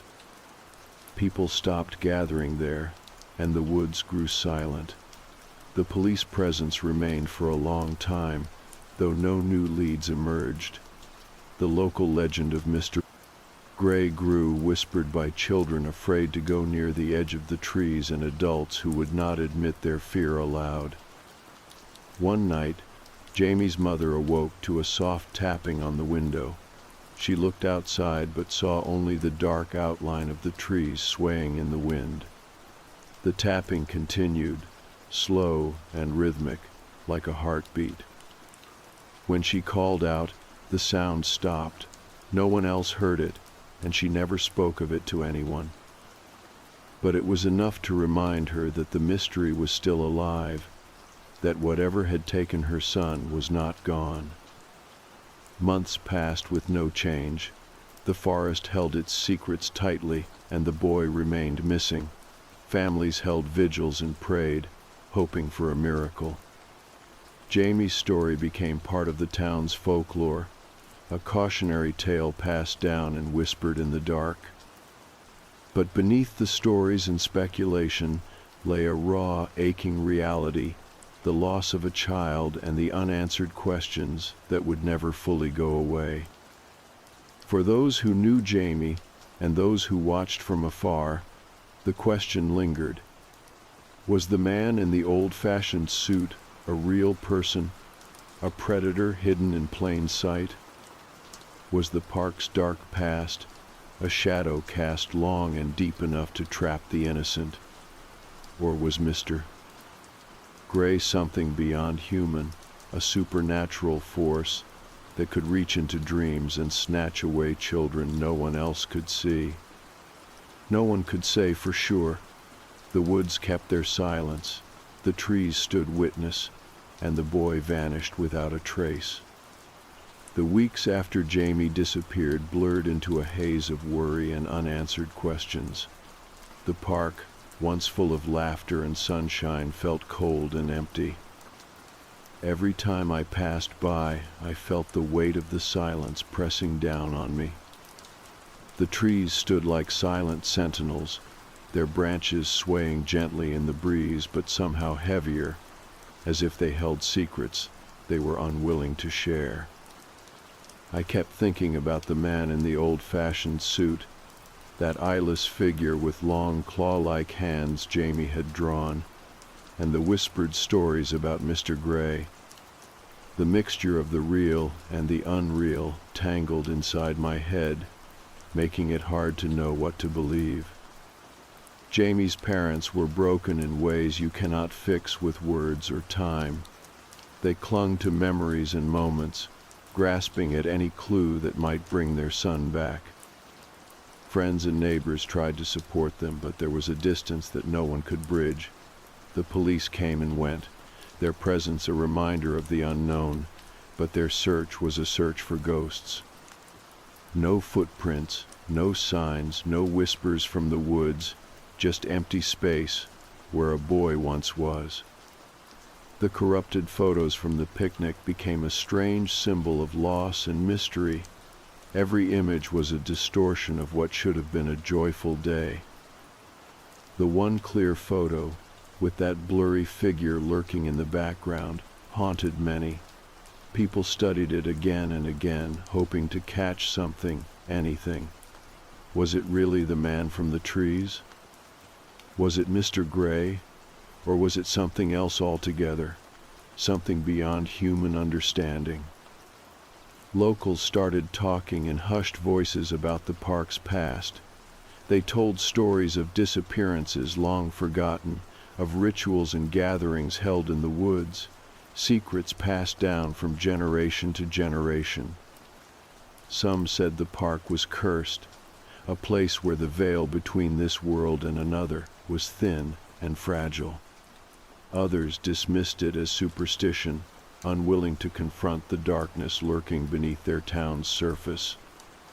But for those who looked closely, the evidence was there, stories etched into old newspapers, worn grave markers in forgotten cemeteries, and the never-ending silence where voices once were. Families stopped visiting the park. Parents warned their children to stay close and never wander near the tree line. Even during the day, the woods felt foreboding, a place where unseen eyes watched from the shadows. Playground swings swayed slowly in the breeze, empty but moving, as if pushed by invisible hands. The laughter that once filled the air was replaced by whispers and the rustle of leaves, sounds that carried with them a deep unease. One evening, Jamie's mother sat alone by the window, staring out at the darkening park. She had taken to lighting candles in Jamie's room and leaving the door open just a crack, hoping that if he ever tried to come back, he would find his way home. The wind whispered through the trees, and she thought she heard a soft tapping at the window. Her heart leapt, but when she looked, there was nothing there but shadows and the faint glow of street lights. She said nothing to anyone, keeping the moment locked inside, a secret between her and the night. The town organized vigils and search parties, but the forest kept its secrets. Volunteers walked the trails with flashlights and dogs, calling out Jamie's name, their voices swallowed by the vastness of the woods. The fear that gripped the community was a constant undercurrent, a reminder that some things do not come back, no matter how hard you search. In the quiet moments, I thought about Mr. Gray and the stories Jamie told. Was he a spirit, a ghost, or a trick of the mind? Did the woodsman really steal voices and lure children deeper into the forest? Or was he a metaphor for something darker, fear, loss, and the unknown? The line between legend and reality blurred until it was impossible to tell where one ended and the other began. I remembered Jamie's drawings, the long hands that stretched off the page, and the empty face with no eyes. Those images stayed with me, haunting my thoughts and dreams. They were not just a child's nightmare, but a glimpse into something real and terrible, a presence that had taken him away and refused to let go. The police never found Jamie, or any concrete evidence to explain his disappearance. The case went cold, filed away with others that haunted the town's history. But for the families left behind, the pain never faded. They lived with the question of what happened, carrying it with them like a shadow. Some nights, I imagine walking through those woods and hearing the whisper of a voice calling my name. I wonder what I would do if I saw the figure in the old-fashioned suit, or caught a glimpse of Mr. Gray watching from the trees. Would I run, scream, or listen? The answers remain lost in the dark. Jamie's story became a cautionary tale, a warning whispered to children who play near the edge of the woods and to parents who watch over them with wary eyes. It is a reminder that some mysteries are better left unsolved, and some shadows linger longer than we want to believe. The boy who vanished at the park is gone, but the silence he left behind is loud. It echoes through the trees, carried on the wind, and settles in the hearts of those who remember. And somewhere deep in the forest, the watcher waits, patient and unseen, ready to claim the next voice that dares to wander too close. After months had passed since Jamie vanished, the park remained a place few dared to visit. The swings swayed softly in the breeze, creaking against the silence that had settled over the neighborhood like a heavy fog. Parents warned their children to stay far away from the woods, and the local police kept a watchful eye on the area, though the investigation had reached a frustrating dead end. People whispered about the man in the suit, about Mr. Gray, and the strange corrupted photos, but the truth remained elusive. Jamie's parents lived in a state of suspended grief. Their home was full of memories, the empty spaces echoing with the sounds of a boy who was no longer there. His drawings of the faceless man with impossibly long hands were tucked away in a box, a haunting reminder of the nightmare no one could explain. They clung to hope, attending vigils and speaking to anyone who might hold a clue, but each day that passed without answers felt like another step further from their son. Locals who had once enjoyed the park began to avoid it altogether. The woods seemed darker, the air thicker with an unspoken fear. Some said they heard whispers in the wind, soft voices calling names that should never be spoken aloud. Others spoke of shadows moving between the trees, figures glimpsed out of the corner of an eye, always just beyond reach. The legend of Mr. Gray took on a life of its own, blending with stories of past disappearances and strange rituals linked to the forest. Despite the fear, some were drawn to the park. Paranormal investigators came and went, hoping to capture evidence of the supernatural. They left with static recordings and blurred photos, unable to explain the oppressive feeling that clung to the place. Some visitors claimed to feel watched, to hear faint whispers echoing through the leaves. The woodsman, they said, was patient and cunning, waiting for the next child to follow the call. One evening, Jamie's mother received a letter. It was unsigned, written in shaky handwriting on yellowed paper. The message was brief and chilling. He watches, he waits, the children listen. Beware the eyes that do not see. The letter offered no answers, only deepened the mystery and fear that had gripped the family.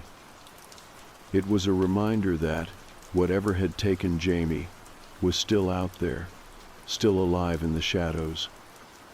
Jamie's little sister began to exhibit strange behaviors. She would stare into the distance, whispering about an invisible friend who visited her at night. Her drawings, once innocent and bright, now depicted shadowy figures with long hands and blank faces. Her parents grew worried, fearing that the darkness surrounding Jamie's disappearance was reaching out to her as well. Community meetings were held to discuss the park's future. Some called for it to be closed permanently. Others wanted to preserve it, but with increased security and surveillance. The debate divided the town, reflecting the tension between wanting to remember and the desire to forget. But no decision could erase the feeling that the park was more than just a place. It was a threshold to something unseen and dangerous. Psychologists offered help to families affected by the disappearances, trying to explain the fears and visions as manifestations of trauma and grief. They encouraged storytelling and sharing, hoping to bring healing through understanding. Yet for many, the line between reality and nightmare remained blurred. The stories of Mr. Gray and the faceless man in the drawings were not easily dismissed. Late at night, some reported seeing lights flickering in the woods, strange shapes moving just beyond the glow of street lamps. Others heard faint music, lullabies carried on the breeze, sounding both beautiful and haunting. The woodsman's game, it seemed, was far from over. One afternoon, a local historian uncovered old records about the park's land. Decades ago, it had been the site of gatherings for a secretive group rumored to practice occult rituals. The rituals involved calling on spirits from beyond, offering voices and souls in exchange for power. The group disbanded years before, but the marks of their ceremonies remained, etched into the land and possibly bound to the forest itself. This revelation sent ripples through the community. The darkness surrounding the park was no longer just folklore but tied to a tangible history. Some believed that Mr. Gray was the lingering spirit of those rituals, a guardian or a curse that continued to claim victims. Others thought the man in the suit was a remnant of that past, a figure trapped between worlds. The town rallied to bring light back to the park. New security measures were put in place, patrols increased, and a memorial was erected for Jamie and the other missing children. Yet the woods held onto their secrets tightly, the shadows deeper, and the silence heavier than ever. For Jamie's family, the struggle continued. The missing boy's story became a part of their lives, a wound that refused to heal. They kept his drawings close, telling stories to keep his memory alive, and praying for a day when the truth would come to light. They lived with the fear that Mr. Gray, or the faceless man, might return, waiting for the next moment to reach out from the darkness. The boy who vanished at the park remained a haunting mystery, a reminder that some places carry shadows far longer than anyone expects. The woodsman, the invisible friend, and the corrupted photographs were threads woven into a tapestry of loss and fear, a story still unfolding in the quiet corners of the town. In the end, no one knew what had truly taken Jamie, or where he might be, but the questions lingered, whispered by the wind and carried through the rustling leaves. What watches from the trees? Who steals the voices of children? And what waits in the dark for those who dare to listen? The park had become a quiet place, wrapped in a silence that felt heavier than the trees around it. Even months after Jamie disappeared, the community had not found peace. The man in the old-fashioned suit remained a figure of whispers, a shadow no one dared approach. Jamie's parents were caught in an endless cycle of hope and despair, searching for answers in a mystery that refused to unravel. I remember the way the empty swings creaked in the wind, and how the forest seemed to close in, as if hiding the secrets it guarded so closely. At night, I would think about the corrupted photos taken during that last picnic, the images that refused to show the day in a clear light. One photo stood apart, showing the blurred figure in the woods, distant but undeniably there. Experts could not explain the digital corruption, and to the community, it became a symbol of the unknown. That single blurry image held more weight than any words, capturing the fear and uncertainty that clung to every corner of the town. Locals began telling stories again, piecing together bits of history and folklore with their own experiences. They spoke of old rituals said to have taken place on the park grounds decades ago, secret meetings, whispered chants, and offerings made to forces beyond comprehension. These tales, once dismissed as superstition, gained a new seriousness as more people came forward with eerie accounts of strange lights, unexplainable sounds, and the feeling of being watched. The woodsman, or Mr. Gray, became more than a ghost story. He was a presence in the minds and hearts of those who lived nearby.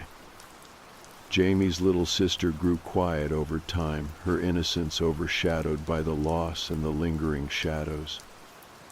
Sometimes she would clutch a drawing of the faceless man, tracing the long stretched hands with her fingers, as if trying to understand what they meant. Her parents feared that the darkness that took Jamie had touched her too, that the invisible friend she whispered about might be more than just imagination. The family held tightly to each other, their lives forever altered by the unseen. Community meetings were held to decide the fate of the park. Some wanted to shut it down completely, to erase the place that had become a symbol of tragedy. Others argued to preserve it with added security, to honor the memory of the children lost, and to keep hope alive for answers. The debate was fierce, revealing the deep divides between fear and resilience, between wanting to forget and needing to remember. Mental health professionals stepped in to support families affected by the disappearances, offering counseling and guidance. They spoke about trauma, grief, and the ways the mind can create or distort memories in the face of pain. Yet for many, the stories of Mr. Gray and the faceless man were too real to dismiss as mere hallucinations. The thin line between reality and the supernatural blurred for those living with loss. One evening, a volunteer who had joined countless search parties found an old weathered box buried beneath the roots of a giant oak tree near the park's edge. Inside were faded photographs, hand-drawn maps, and a small journal belonging to a child who had vanished from the area decades before Jamie. The entries spoke of fear, loneliness, and a shadowy figure who appeared in dreams and reality alike. The discovery sent ripples through the community, rekindling hope and fear in equal measure.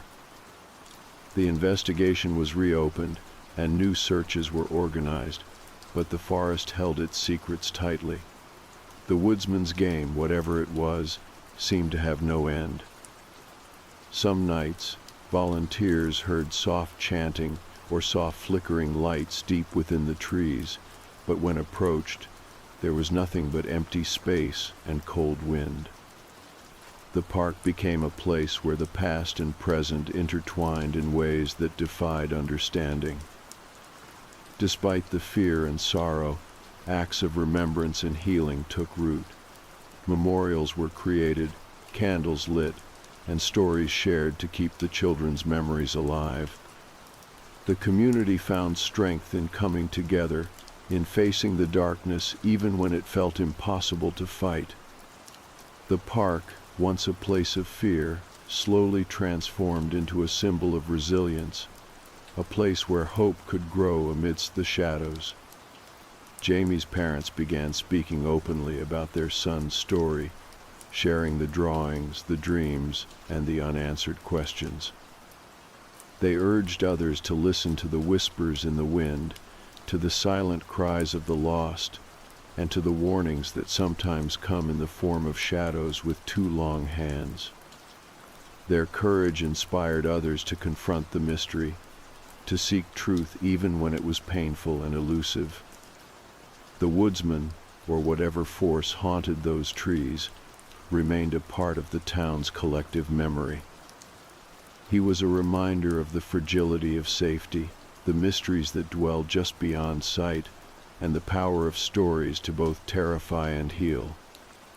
Children were warned, parents remained vigilant, and the forest stood as a silent witness to the lives forever changed.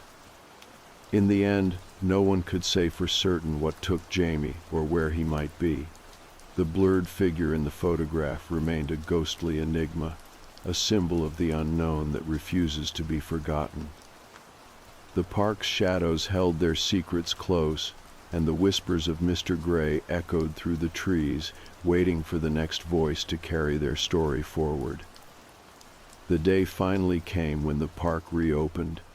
After years of locked gates and hushed fears, the playground was cleaned, the trails cleared, and new security cameras installed. Families returned cautiously, their laughter hesitant but hopeful, as if reclaiming a place that had once been shadowed by grief. The memory of Jamie, of course, remained. His disappearance was woven into the fabric of the community, a wound that had never fully healed, but one that people were learning to carry with strength. Jamie's parents stood at the edge of the park during the reopening ceremony. They held a small plaque in memory of their son and all the missing children, a reminder to never forget and never stop searching for answers. The crowd was silent as the plaque was unveiled, some faces tear-streaked, others set with quiet determination. It was a moment both heartbreaking and hopeful, a symbol of resilience born from tragedy. In the years since Jamie vanished, the investigation took unexpected turns. New evidence emerged from an anonymous tip, leading authorities to a remote cabin miles from the park. Inside, they found remnants of old rituals and disturbing symbols that echoed the stories of the town's dark past. Among the items was a collection of photographs showing children, some unidentified, standing near a figure whose face was obscured, but whose presence matched descriptions of the man in the suit and the faceless entity from Jamie's drawings. Though the authorities never recovered Jamie or definitively solved his disappearance, the discoveries shed light on a disturbing network that had haunted the area for decades. A group with ties to occult practices and sinister intentions had used the forest as a hunting ground. This chilling revelation brought some measure of justice and understanding, though the scars on the community remained deep. For Jamie's family, the new information was both a relief and a fresh source of pain. They finally understood that Jamie had been caught in something far beyond a simple missing child case, but they still longed for closure, for a sign that he was safe or at peace. They worked with support groups, helping other families affected by similar tragedies, turning their grief into purpose. The legend of Mr. Gray evolved too, no longer just a frightening ghost story told to scare children. Mr. Gray became a symbol of vigilance and the need to protect the vulnerable. Parents taught their children to be cautious but not fearful, encouraging them to trust their instincts and speak up if something felt wrong. The forest remained, its shadows deeper and its secrets darker than ever. But the town had changed. It had learned to face the unknown with courage, to honor the past while building a safer future. The park was no longer a place of fear, but a place of remembrance and resilience. Jamie's story inspired many to look beyond appearances and listen to the whispers beneath the surface.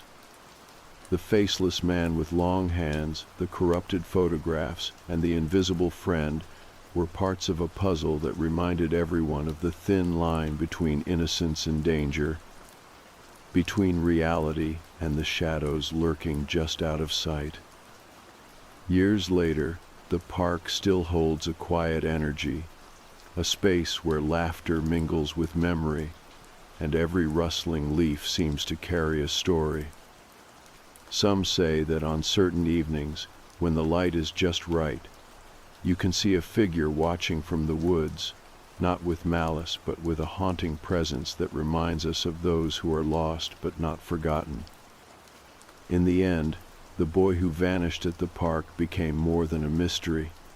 He became a beacon, a call to awareness, and a testament to the strength of community in the face of the unknown. The woods may keep their secrets, but the stories live on, whispered from one generation to the next, urging us to watch, to listen, and to protect. And so the park remains both a place of joy and sorrow, a reminder of what was lost and what still can be saved. The past has not been erased, but it has been met with courage, compassion, and an unyielding hope that one day all shadows will be brought into the light.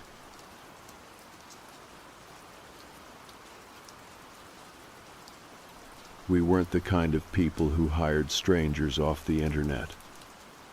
We were the background check, reference call, ask our neighbors kind of parents. Cautious but not paranoid, realistic. So when my husband's boss invited us to a formal dinner party, something we couldn't say no to, did what we thought was the responsible thing. We found a sitter through a reputable app. She had reviews. 5 stars. A verified profile. 3 families in our neighborhood had apparently used her. And she seemed perfect. Her name was Elle. She arrived at 6:45 p.m., 15 minutes early, wearing a neat blue sweater and jeans, polite but not robotic, smiled warmly at our daughter, Emma, and crouched to her level to say hello. I liked that. Emma's a shy kid, usually takes a while to warm up, but she gave Elle a little wave almost immediately, which honestly surprised me. I chalked it up to Elle's calm demeanor. She didn't talk down to Emma, just treated her like a person. We gave her the rundown: bedtime at 8:30, snack drawer in the kitchen, emergency numbers on the fridge, and of course, please call us if anything feels off. Elle nodded the whole time, never interrupting. "You can count on me," she said. "I love working with kids this age. They're honest." I remember that word "no honest," how I didn't think anything of it at the time. But it's been echoing in my head for days now, like some kind of code I didn't understand. The night went fine. At least, that's what we thought. We got back around 11. Elle was reading on the couch, soft music playing through the baby monitor, which she'd turned on to listen for Emma. She told us Emma had gone to bed without fuss. Even asked if it was okay that she left a note with some bedtime observations things she noticed about how Emma liked her blanket arranged, which stuffed animal she fell asleep with. "Some kids don't say those things out loud," Elle had said, "but I like paying attention." It felt thoughtful, overkill maybe, but thoughtful. We paid her in cash and walked her out.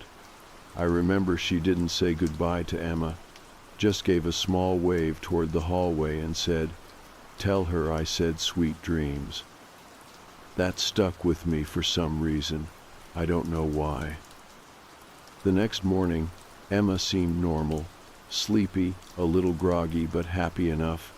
She asked for pancakes and curled up on the couch to watch cartoons while we cleaned up the house. I didn't think about Elle again for a few days. Not until Thursday. I was organizing Emma's playroom, trying to finally go through the toy bins she never touched anymore, I found an old puzzle box under her little table, one I didn't recognize. Inside wasn't a puzzle, though. It was a small spiral notebook. Pink cover, stickers peeling at the edges, her name Emma, scrawled in that uneven handwriting kids have before they really figure out spacing. It was her handwriting. I smiled at first, flipping through it like it would be filled with scribbles or doodles. But it wasn't. It was journaling. Pages and pages of dated entries, all written in that same shaky hand, some words misspelled, others crossed out and corrected like she'd been learning how to write better as she went. Most of it was innocent, stuff about breakfast, cartoons, what she did at preschool. I figured her teacher must have encouraged it. But then I saw the first entry that made my stomach flip. Elle made me eat something funny. It tasted like toothpaste and bread. I stopped flipping. Okay, maybe it was a weird snack. Maybe Elle gave her something she didn't like. Still weird, but not sinister. The next one was dated the same night we were out. She said not to tell Mommy because they wouldn't believe me, but I remember it anyway. That's when my skin crawled. The entry was written in bigger letters, like she was trying harder, like she wanted to make sure someone read it. I turned the page. I don't like when she says goodnight like that. She whispers like someone else is listening. I had to sit down. This wasn't just childhood imagination. This wasn't pretend. I knew my daughter. I knew the way she spoke, the words she used. These were hers. My hands were shaking when I flipped to the next one. She keeps pretending to be you when I'm asleep. She wears your sweater and sits in the dark. I dropped the notebook. I sat there on the floor, staring at it, heart pounding, ears ringing. I didn't know what to think, what to do. Call the police, call the app, call my husband. Was it a joke? A prank? But who would do that? And why? And then I remembered something. That night, when we came home, the sweater I'd planned to wear to the dinner party was missing. I'd blamed myself, assumed I'd left it at work, or shoved it in the laundry. I wore a different one. But now I wasn't so sure. I waited until Emma went to bed before showing it to my husband. He read it silently, didn't say anything until he finished. Do we still have her number? I opened the app, pulled up her profile. It was gone. No history, no review, no confirmation of the booking, like we'd never hired her at all. We tried calling the emergency number listed on the fridge, the one she'd written down. It rang once, then went straight to a disconnect message. We called the company's support line. They confirmed a sitter had been booked under the name LM, but when they cross-referenced the phone number and email, it came up flagged. Not banned, flagged. I asked what that meant. The woman on the phone paused. That's something we pass along to the authorities. I asked who she really was, and the woman said something that chilled me more than anything else. We can't tell you who she was, but I can tell you who she wasn't. Her real name, the identity attached to those glowing reviews, belonged to a woman reported missing 6 months ago in another state. A woman who'd vanished while working as a nanny. The police said they'd look into it, but it's been 4 days now. And last night, Emma woke up crying. I went in to check on her, asked what was wrong. She looked at me, half asleep, and said, "Why are you calling yourself Mommy again?" I haven't slept since. I didn't sleep that night. Every time I closed my eyes, I kept hearing Emma's voice. "Why are you calling yourself Mommy again?" I kept replaying it in my head, trying to convince myself she'd just been dreaming. Kids say weird things when they're half asleep, right? I'd read enough parenting forums to know imagination can get tangled with dreams. But the way she said it, the way her brow furrowed, the way she looked at me, confused but not scared, that part didn't feel like a dream. It felt like memory. In the morning, she acted like nothing happened. She was chatty, normal. She asked for waffles, drew pictures of our cat with stars around his head. When I asked how she slept, she just shrugged and said okay, like she didn't even remember waking up. But I remembered, and I couldn't stop thinking about that notebook. I told my husband we needed to talk to someone more than just the police or the app support line. I wanted answers. Not canned apologies, not vague promises to investigate. I wanted someone to believe what I felt in my bones. That whoever had been in our house wasn't who she said she was. And she'd been playing a part. That evening, while Emma napped, I went online and started doing my own digging. The app still had a profile for the real LMM, the one who'd gone missing. There were cached reviews from other families, all dated before she vanished, all glowing. I clicked through some of the usernames who'd left reviews, hoping one might be a real person. Something more than just a generic user, 1088. Finally, I found one that looked legit, a mom from a suburb 2 hours away. She had a public blog linked in her profile. Her name was Megan, and she'd posted a heartfelt entry about the real Elle going missing, how Elle had been her go-to babysitter for almost a year, how she vanished after taking a job for a new family one weekend. The police had found her car, purse still inside. The house she was supposed to sit at had been vacant. I sat there staring at the screen, stomach flipping. Whoever had been in my home wasn't just using a fake identity. She was using the identity of someone gone, and somehow she knew enough to act just like her. I took a screenshot of the blog post, then scrolled down.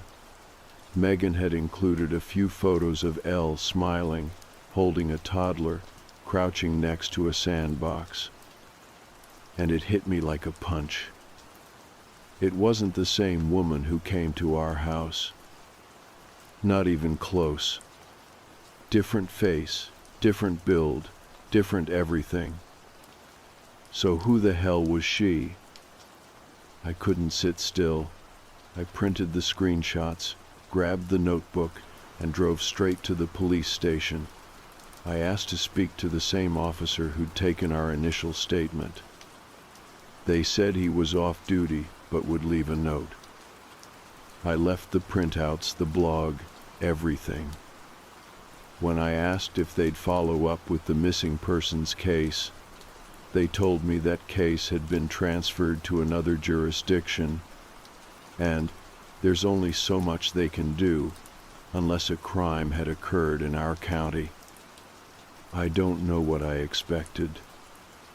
Maybe I thought someone would take the notebook seriously, that they'd read Emma's words and feel what I felt, that creeping unease, that sense that something had been done to her, or at least near her.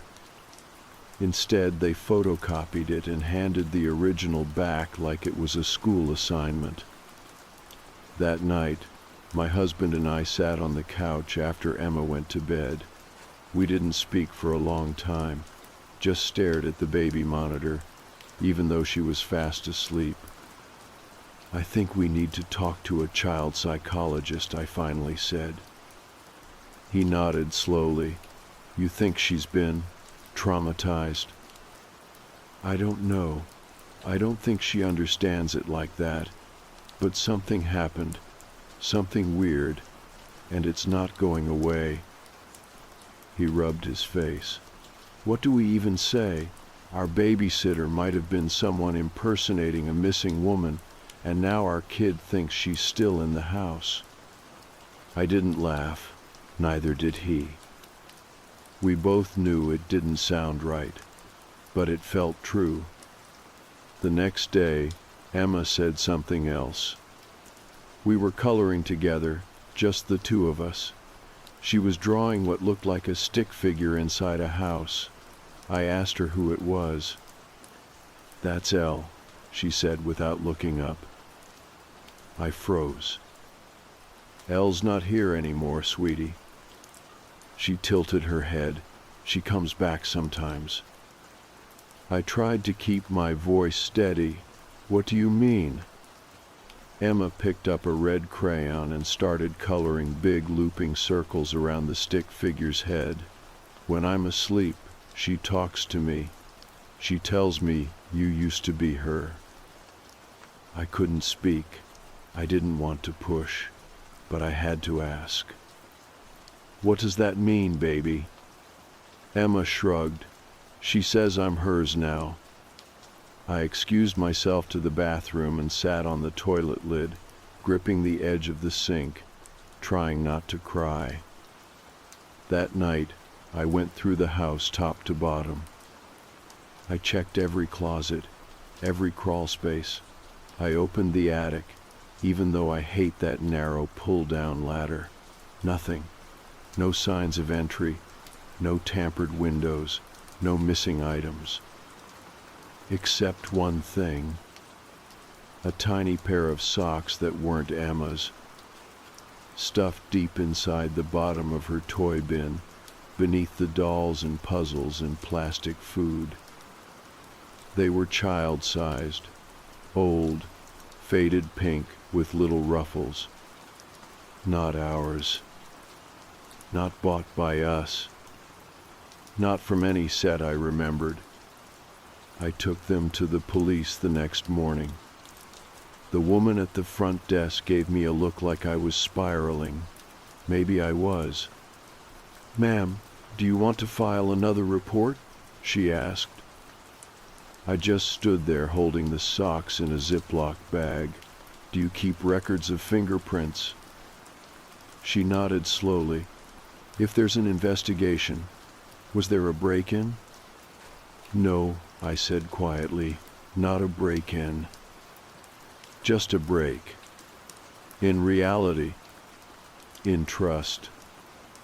In whatever thin line separates normal from wrong." Later that afternoon, Emma started crying during her nap. I ran in, heart pounding. She wasn't in bed. She was sitting on the floor holding that notebook. I hadn't seen her touch it in days. She looked up at me, tears on her cheeks. "She wants you to stop calling me Emma." My blood turned to ice. "What does she want to call you?" Emma held the notebook to her chest and whispered one word. "Lila." That wasn't her name. But it was the name of the missing babysitter, the real Elle's last client. I had seen it once. Buried in the last post on Megan's blog. Lila Harper, age 5. Gone without a trace. I stood there in Emma's doorway, frozen. The word echoed inside me like it had weight. Lila. It didn't belong in our house. It didn't belong in my daughter's mouth. She couldn't have known it. Wouldn't have known it. I knelt down slowly, trying to stay calm. "Where did you hear that name, baby?" Emma wiped her nose with her sleeve, eyes wide and shiny. She told me. I hesitated. Who told you, sweetie? She looked down at the notebook she was still holding tight against her chest, like it was a shield. L. I reached forward and gently took the notebook from her. She didn't resist. I flipped through it. No new entries, just the ones I'd read before. Still the same pages that made my stomach twist. Still that shaky, innocent handwriting telling stories no 5-year-old should ever be able to write. I don't want her to come back, Emma whispered. The worst part was that I didn't know what she meant by that. Did she mean a dream, a game, a memory, a hallucination? I wanted to believe it was imagination, the way any mom would, that she'd overheard me talking about the case and pieced together some story. But it didn't fit. Emma had never heard the name Lila. I never said it out loud, not to her, not even to my husband. That night, I couldn't sit still.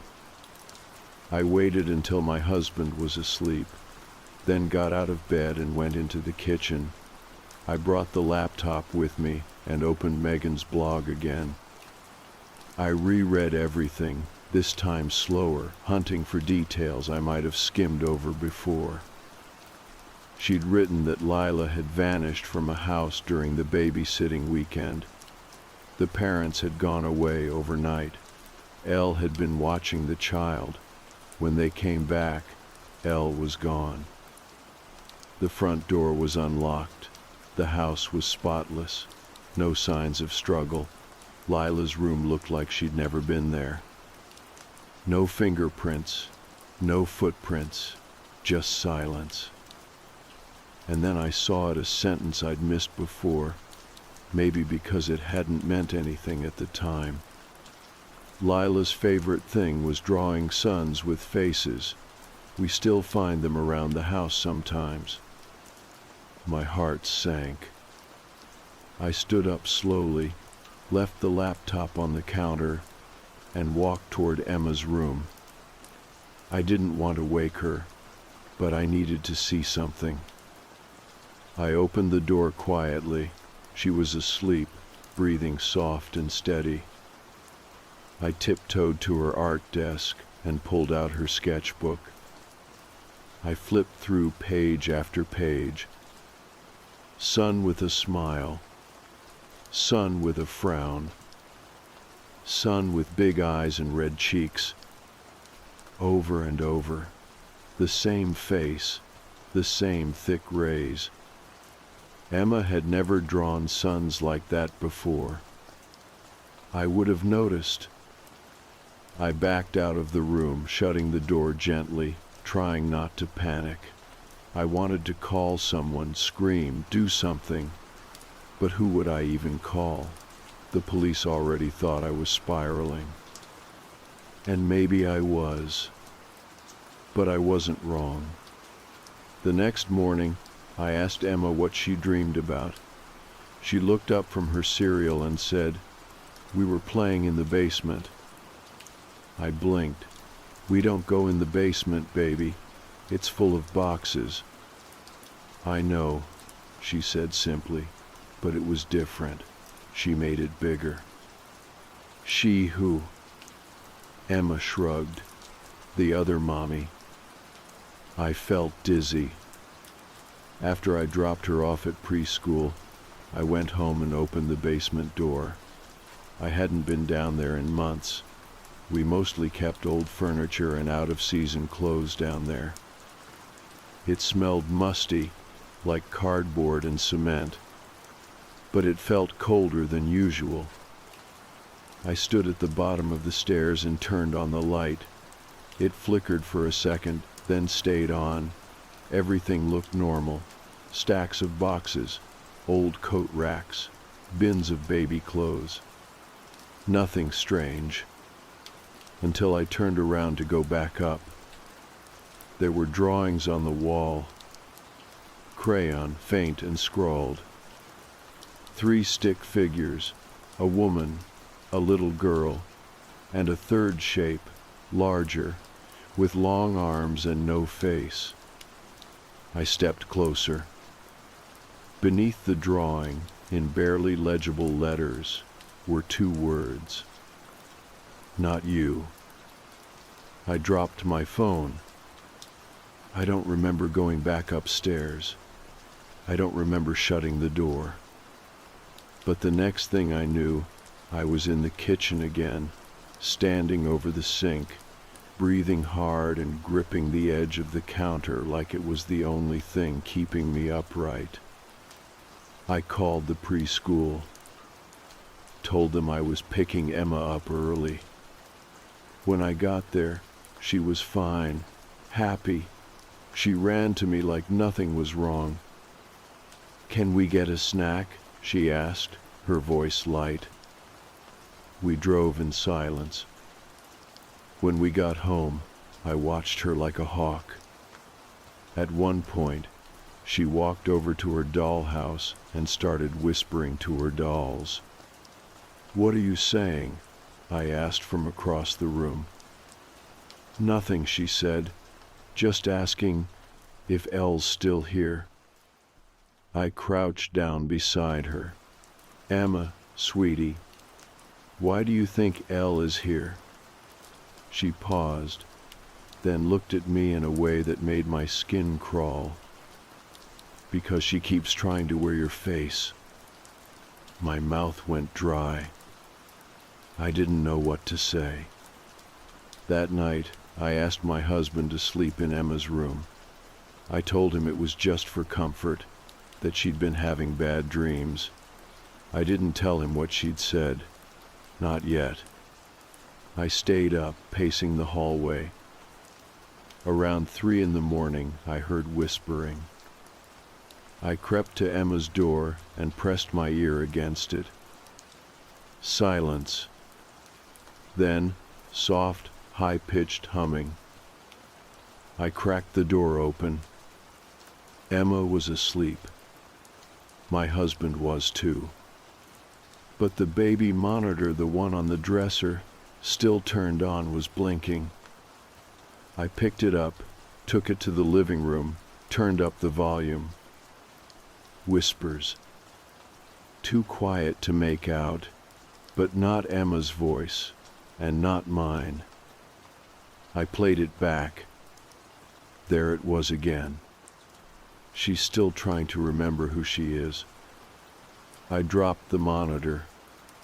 It cracked on the floor, screen going black. And when I looked up just for a second, I saw my reflection in the window. But it wasn't doing what I was doing. It was smiling. The worst part about realizing something is wrong in your own home is that you stop trusting the walls, the doorknobs, the mirrors, the silence between sounds. It's like the house knows, and it's waiting for you to admit it too. After I saw my reflection smile when I didn't, I backed away from the window like it could reach through the glass. My legs felt rubbery. I dropped onto the couch and stared at the blank TV screen, trying to breathe normally. Inhale, exhale. You're just tired, I told myself. It's stress. You've been on edge since Emma said that name. That's all. But in the back of my mind, I knew. There are certain things a 5-year-old doesn't make up, especially not over and over, especially not names she never should have heard, especially not sentences like, "She keeps trying to wear your face." I picked up the baby monitor off the floor and turned it back on. It was dead. Not low battery, just dead. No blinking light, no static, nothing. It had been plugged in all day. The next morning I went into the basement with gloves and a flashlight. I didn't tell my husband. I told Emma she wasn't allowed down there anymore. She didn't ask why. She just nodded and kept coloring in her notebook. Not the one I found in the toy box, a new one. This one was purple, and I hadn't bought it.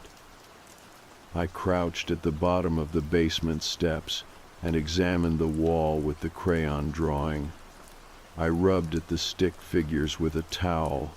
They smudged, faint but real, not just imagination. Someone had drawn them, and not recently. I started checking every corner of the basement. Nothing, until I opened the storage cabinet under the stairs. It was a small crawl space, too small for an adult to get inside, but just enough space for a child, or for someone curled up tightly. I don't know what I expected to find. Maybe I hoped it'd be empty.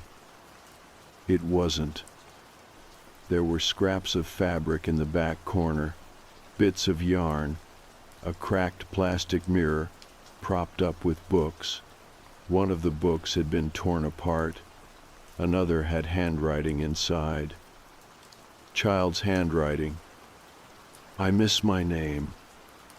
She said I was her favorite. She said I'd be safe in the walls. I didn't cry. I wanted to, but I didn't. I took photos of everything, sent them to a burner email I created on the spot. I don't know why, just in case, for documentation, so if something happened to me, someone would know. I tried calling the police again that afternoon, but the officer who came by didn't even come inside. I explained everything: the notebook, the name Lila, the basement, the drawing, the babysitter who wasn't who she said she was, and he just nodded like he was ticking off boxes in his head. Said without a crime or threat, there wasn't much to do. I asked if they'd followed up on the identity of the fake L. He said the case was still open, and they'd be in touch. Then he told me I should get some rest. That night, I pulled out old baby videos of Emma on my phone, ones from before that night, when things still made sense. I just wanted to hear her voice, remind myself of the real version of her. Not the one who whispered about other mommies or saw things in dreams. But as I was scrolling, I found something else. A video I didn't remember recording. It was dated the night we hired Elle. The thumbnail was dark, but I recognized the room Emma's. I played it.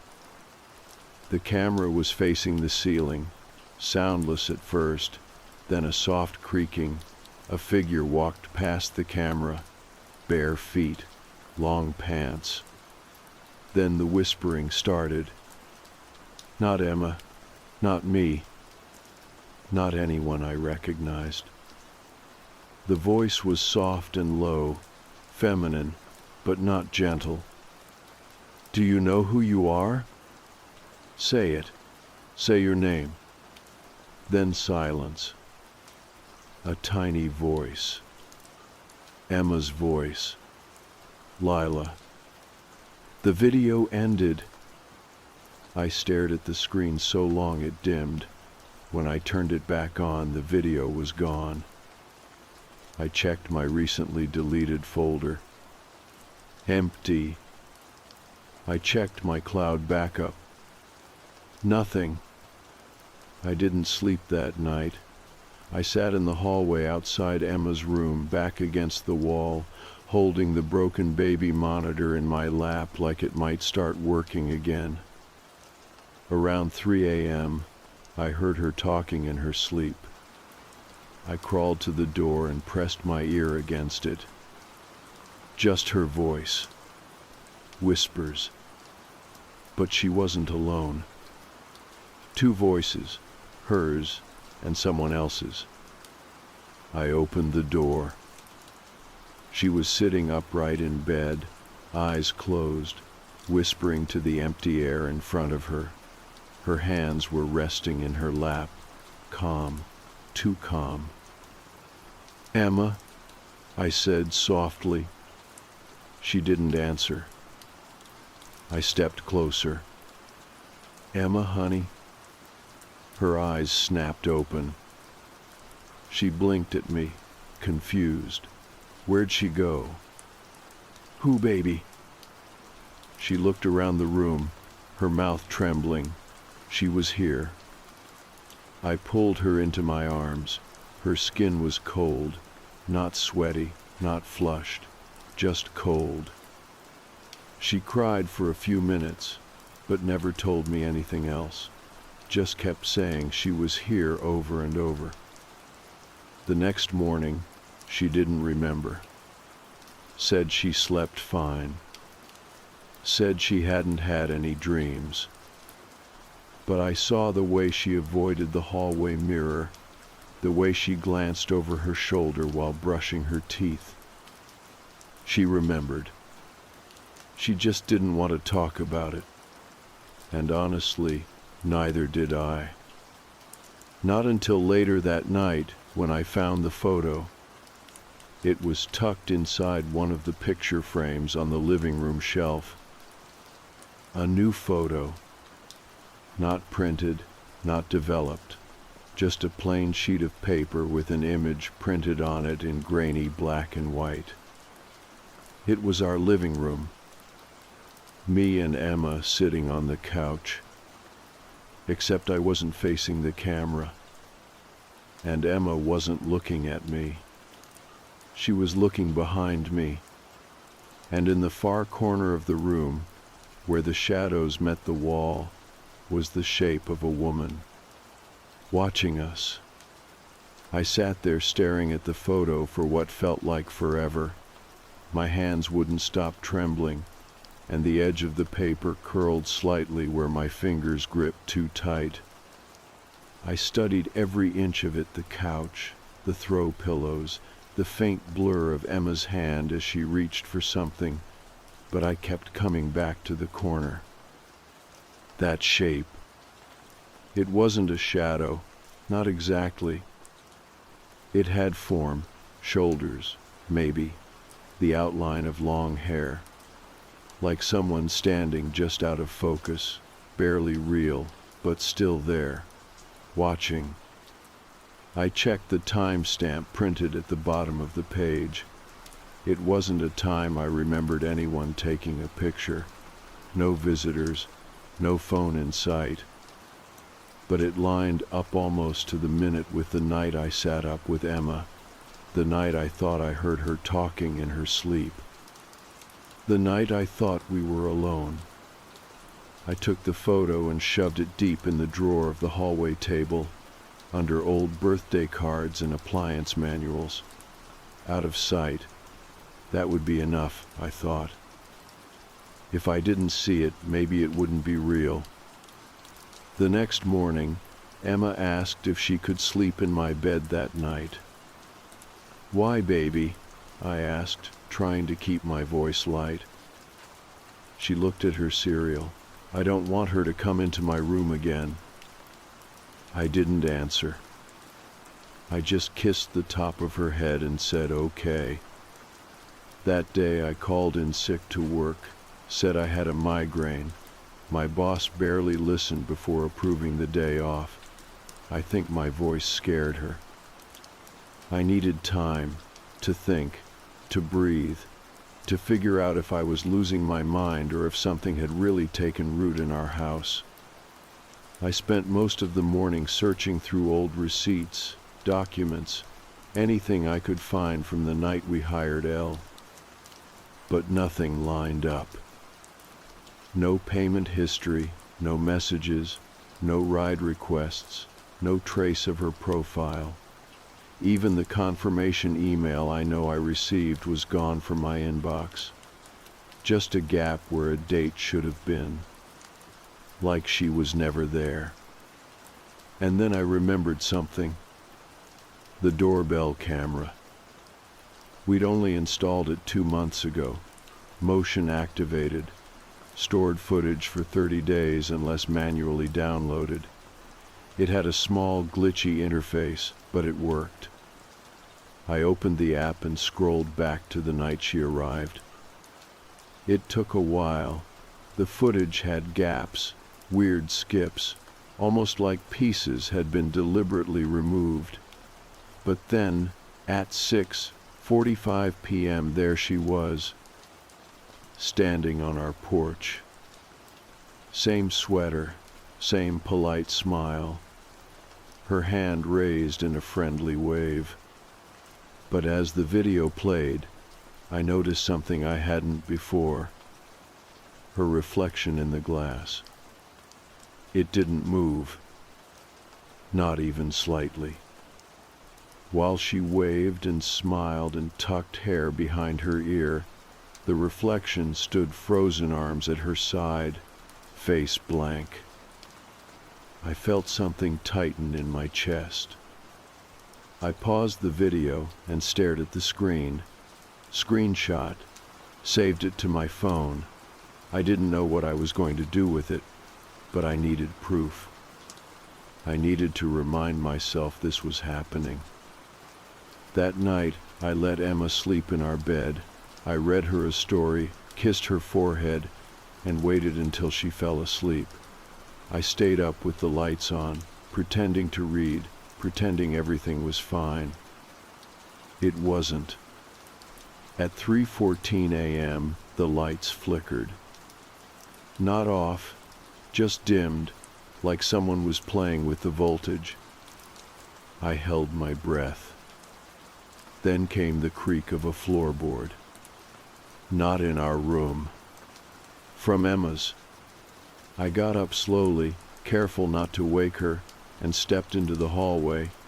The door to her room was half open, swaying just slightly like it had been touched. I didn't go in. I couldn't. I stood there frozen, listening to the faintest sound. Breathing. Not mine. Not hers.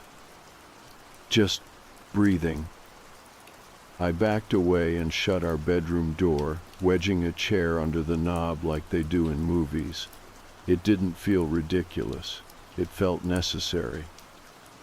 I didn't sleep. The next morning, I found another drawing in Emma's room. Not in her sketchbook. This one was taped to the back of her door. 3 figures again. But this time, the stick figure meant to be me had no face. No eyes, no mouth, just an empty circle. When I asked Emma who drew it, she didn't answer. She just whispered. She said if I don't play right, she'll make me stay. That day, I packed a bag. I called my sister and told her we were coming for a visit, a long one. I didn't explain. She didn't ask. Maybe she heard something in my voice. Maybe she already knew something was wrong. Before we left, I went into the basement one last time. The drawings on the wall were gone, but in their place, in red marker, was a sentence. You can go, but she stays. I grabbed Emma and left the house without looking back. We've been staying at my sister's place ever since. Emma's sleeping through the night again. No drawings, no whispers, no dreams about Elle. But last night my sister found Emma in the hallway, sitting in the dark. She asked her what she was doing. Emma said, waiting for Mommy. My sister said, but your Mommy's right here. And Emma looked up and said, not that Mommy. I don't know what I've brought with us, but I don't think it stayed in the house. I didn't know what closure looked like anymore. After 3 weeks at my sister's, I was still waking up at 3 a.m., sitting straight up in bed like my body had memorized something I hadn't agreed to. Emma at least seemed better. Her appetite returned. The circles under her eyes faded, but every now and then she would pause mid-play, and look at nothing for a few seconds too long. Like she was remembering something and trying to forget it at the same time. I wanted to believe we were safe now, but safety started to feel like a story I told myself at night. I had done what any rational person would do. I left the house, protected my kid, reported everything. And still, I couldn't shake the weight of it. The idea that something had sunk its claws into our lives and didn't want to let go. So I went back. Not for long, just a few hours. I needed to see it again, not in my memory, but in daylight. I asked my sister to take Emma to the park and drove to our house with a pit in my stomach. The yard looked normal, lawn dry from early spring, newspapers stacked on the porch, the welcome mat still crooked. But the second I walked in, I knew no one had been inside. And yet, it didn't feel empty. I walked from room to room. My feet were almost silent on the hardwood, but the house groaned in the kind of way that makes you feel like you're not alone. I didn't bring boxes or trash bags. I wasn't there to pack. I needed answers, or at least a thread to tug at. I started in Emma's room. Her sheets were still tangled from the last night we'd slept there. I touched the edge of her pillow, cold. In the closet, I found the sketchbooks again. She hadn't brought them to my sister's, I made sure of that. They were stacked neatly, too neatly. I opened one. Every page was covered in suns. Hundreds of them, each slightly different, some frowning, some smiling, some with hollow eyes. The last page stopped me. It was a drawing of 3 stick figures. Again, but this time there were names written in shaky, blocky letters beneath each one. Mommy, Emma, her, and above them a sentence. She said she was lonely before. I closed the book and set it down. My hands were sweating. I didn't feel watched, not exactly, but I felt noticed, like the house remembered me, like it was waiting to see what I'd do next. I headed downstairs to the basement. I wasn't even scared anymore. I just felt tired. The cabinet under the stairs still creaked the same way. The crawl space still smelled of dust and something slightly sweet like old perfume or dried flowers. But the mirror inside, the little plastic one that had been propped up with books, it was shattered. In the center of the broken glass, written in red marker across the largest shard, was a word. Mine. I backed out, slowly, carefully, heart pounding. Upstairs again, I stood in the living room, trying to remember if there was something I missed. That's when I noticed it. The framed photo on the shelf, the one of me, Emma, and my husband at the beach, was wrong. I'd looked at it 100 times, but now there was something in the background, barely visible, behind us. A woman, out of focus, watching. I took the frame off the shelf and turned it over. Behind the photo, tucked into the backing, was a folded piece of paper. I opened it slowly. It was a birth certificate. Not Emma's. It was for a girl named Lila Harper, born 5 years ago. Same birthday as Emma. The address listed under place of birth was ours. The handwriting on the line that said mother had been scratched out, but I could still make out the first few letters. L. I left the house. I didn't pack a single thing. I went straight to the police station and handed over the certificate, the photo, the sketchbook page. I told them everything. Again, this time they listened. A detective followed up with the babysitting agency. They finally acknowledged that the L who showed up at our house used stolen credentials. An open investigation was already underway. It turned out I wasn't the only parent who had reported strange behavior, but no one had gone as far as I had. No one else had the drawings, the photo, the fingerprints on the broken mirror they'd eventually dust. They asked me to take Emma in for a forensic interview. She didn't talk much, but when they asked her who Elle was, she said something I'll never forget.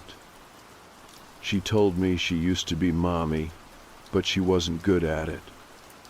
The therapist's face didn't even change. She just nodded. Emma's statement was enough to flag the case as a high priority. More digging turned up 2 more families in nearby towns with similar stories. Notes, photos, weird entries in kids' diaries. One even had a video, shaky and dim, of a woman crawling out of a child's closet before quickly retreating when the light flipped on. And the woman always looked just a little different. But the smile was always the same. We don't live in that house anymore. We moved 2 states away. My husband got a new job. Emma started kindergarten under a new name. We don't talk about Elle, not in front of her, not even between ourselves, really. But the house? It was condemned last month. The new buyers backed out after renovations started. The contractor reported something unusual in the walls. Bones. Small ones. And behind a sealed panel in the basement, they found a child's bed, covered in sun drawings. The DNA is still being tested. They suspect it might be Lila, or maybe someone else. Maybe there was more than one. But for me, the scariest part wasn't the bones. It wasn't even the secret room or the forged identities. It was the notebook they found tucked under the mattress. Same pink cover. Inside, the first page had 5 words, written in a new, careful hand. She said I could stay. I never want to know what that meant. Some stories don't need sequels. Some things should stay buried.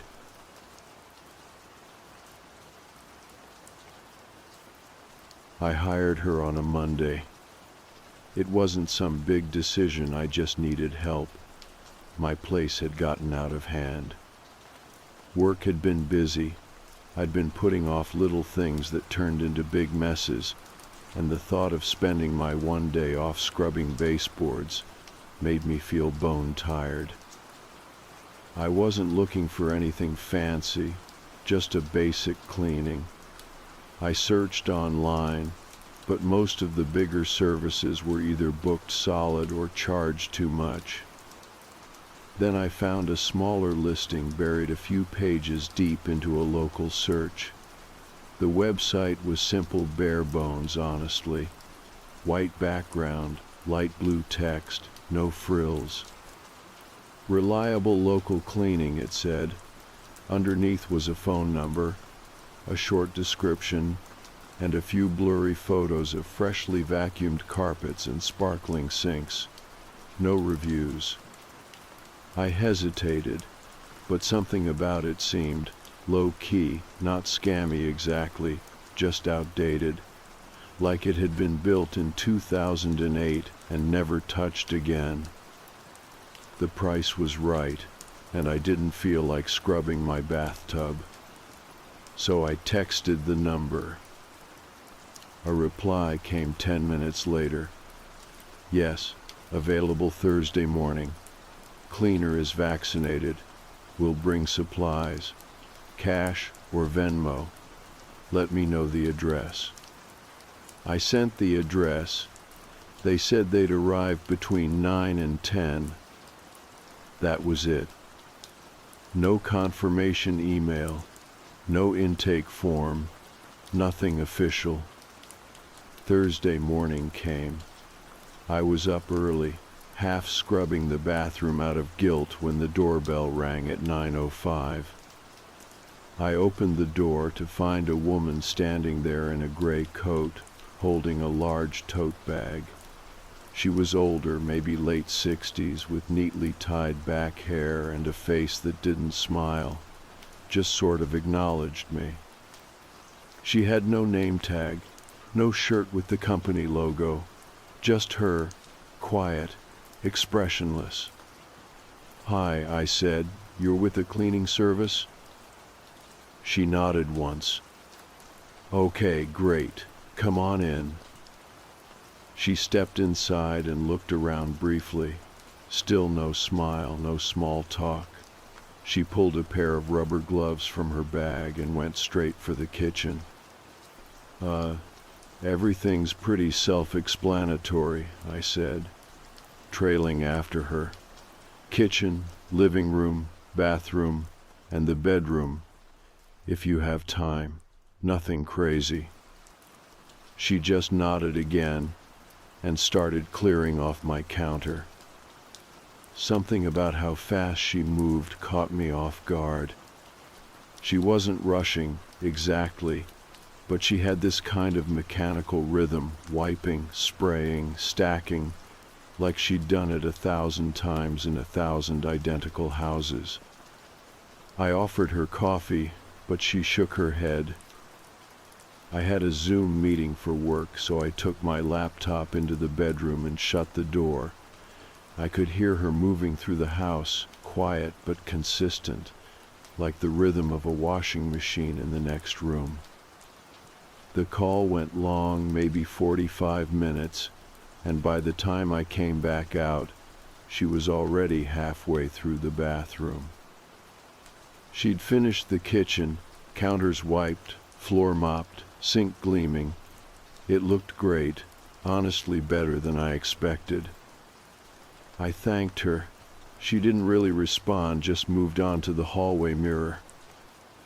She finished around 10:50, pulled off her gloves, nodded again, and started packing up. I asked her if she had Venmo. She took out her phone, typed in her handle at Elclens28, and showed it to me. I sent the money, added a 20 tip, and waited for the confirmation. "Do you need me to leave a review anywhere?" I asked. She blinked, then shook her head. "Oh, okay." She gave one more polite nod and walked out without another word. I watched her leave through the front window. She crossed the lawn, got into a silver sedan, older model, no plates on the front, and pulled away slowly. I stood there for a moment, weirdly unsure of what to do with myself. The house was spotless. The cleaner had done a great job. But something about the whole thing felt unfinished. I went to the kitchen to plug in my phone and noticed the charger was on the counter, unplugged, coiled neatly. That was odd. I never unplug it. I shook it off and walked into the bedroom to make the bed, even though I knew she'd already done it. That's when I noticed the top drawer of my dresser was slightly open. Just a crack. It was my underwear drawer. I never leave it open. I pulled it out, checking to see if anything was missing, but nothing jumped out. Everything was still folded, still there, as far as I could tell. But the idea that it had been opened, without my knowing it, stuck. Back in the kitchen, I opened the drawer where I keep my utensils, forks, knives, all lined up in the tray. But one of the knives was gone. Not one of the butter knives, one of the good ones, a small chef's knife I used for cutting fruit. I checked the dishwasher, nothing. Checked the sink, clean, empty. It was just gone. I walked through the apartment again, slower this time. I looked in every drawer, opened the closets, checked the bathroom cabinets. Nothing else seemed out of place. I told myself it was fine, that maybe I'd misplaced the knife, or maybe I opened the drawer earlier and forgot, that maybe the cleaner had unplugged the charger just to move something around. Still, I tried calling the number from the website, just to be safe. It rang once, then disconnected. I tried again. This time, nothing at all. I pulled up the website. Gone. Just a 404 error. No company logo. No contact info. No trace it had ever existed. I went to Venmo, tapped the payment, and clicked the profile. The photo was generic, just a gray silhouette. The name was listed as L. Carter. No other transactions. I copied the name and searched it. The first few results were noise LinkedIn profiles, Facebook accounts. Then I saw a local news article from 3 months ago. Short, almost nothing. A woman named Lisa Carter, arrested in connection with a string of home burglaries in the region. No mugshot, just a name, a brief mention, and a note that the investigation was ongoing. There were other results. Older ones, a police scanner log from 2019 mentioning the same name, same area, assault and theft. I stared at the screen. Then I looked around my apartment. Clean, quiet, nothing broken. Just a drawer cracked open, a knife missing, a charger unplugged. Small things, but it was enough. That night, I kept thinking about the drawer. It was such a small thing. It shouldn't have bothered me as much as it did. Nothing was missing. Nothing was broken. The place looked great. But I knew I didn't leave it open, and there was something about the way it was just slightly cracked, like it had been opened and closed a little too fast, that got under my skin. I stood in the bedroom doorway, staring at it for way too long. I even reopened the drawer and ran my hand over the folded stacks. Nothing felt different, but still, I knew it had been touched. You can just tell sometimes. I walked back into the kitchen and checked again for the knife. I looked through every drawer, the dish rack, the trash, even the fridge. It was just gone. Not stolen in the traditional sense, just taken, slipped away, quietly. I sat on the couch and stared at the blank TV screen for almost an hour. I told myself it didn't matter. Maybe she'd moved the drawer to dust and forgot to shut it. Maybe the knife had ended up in the wrong place. Maybe I was overreacting because of how weirdly quiet she'd been. Still, I kept the living room light on all night. Not on purpose, I just never turned it off. The next morning I tried the number again, same thing, one ring, then nothing. I tried from a different phone just in case, same result. I searched again for the website, still gone, cleared my history, tried incognito, nothing. That's when I opened the Venmo app and stared at the profile again. L. Carter, no profile picture, No friends, no public transactions. I searched her name again, this time narrowing it to my city. A couple of local forums came up, mostly junk, but one thread stood out. Someone had posted about a woman named Lisa Carter claiming to be a cleaner, then disappearing with a bunch of valuables.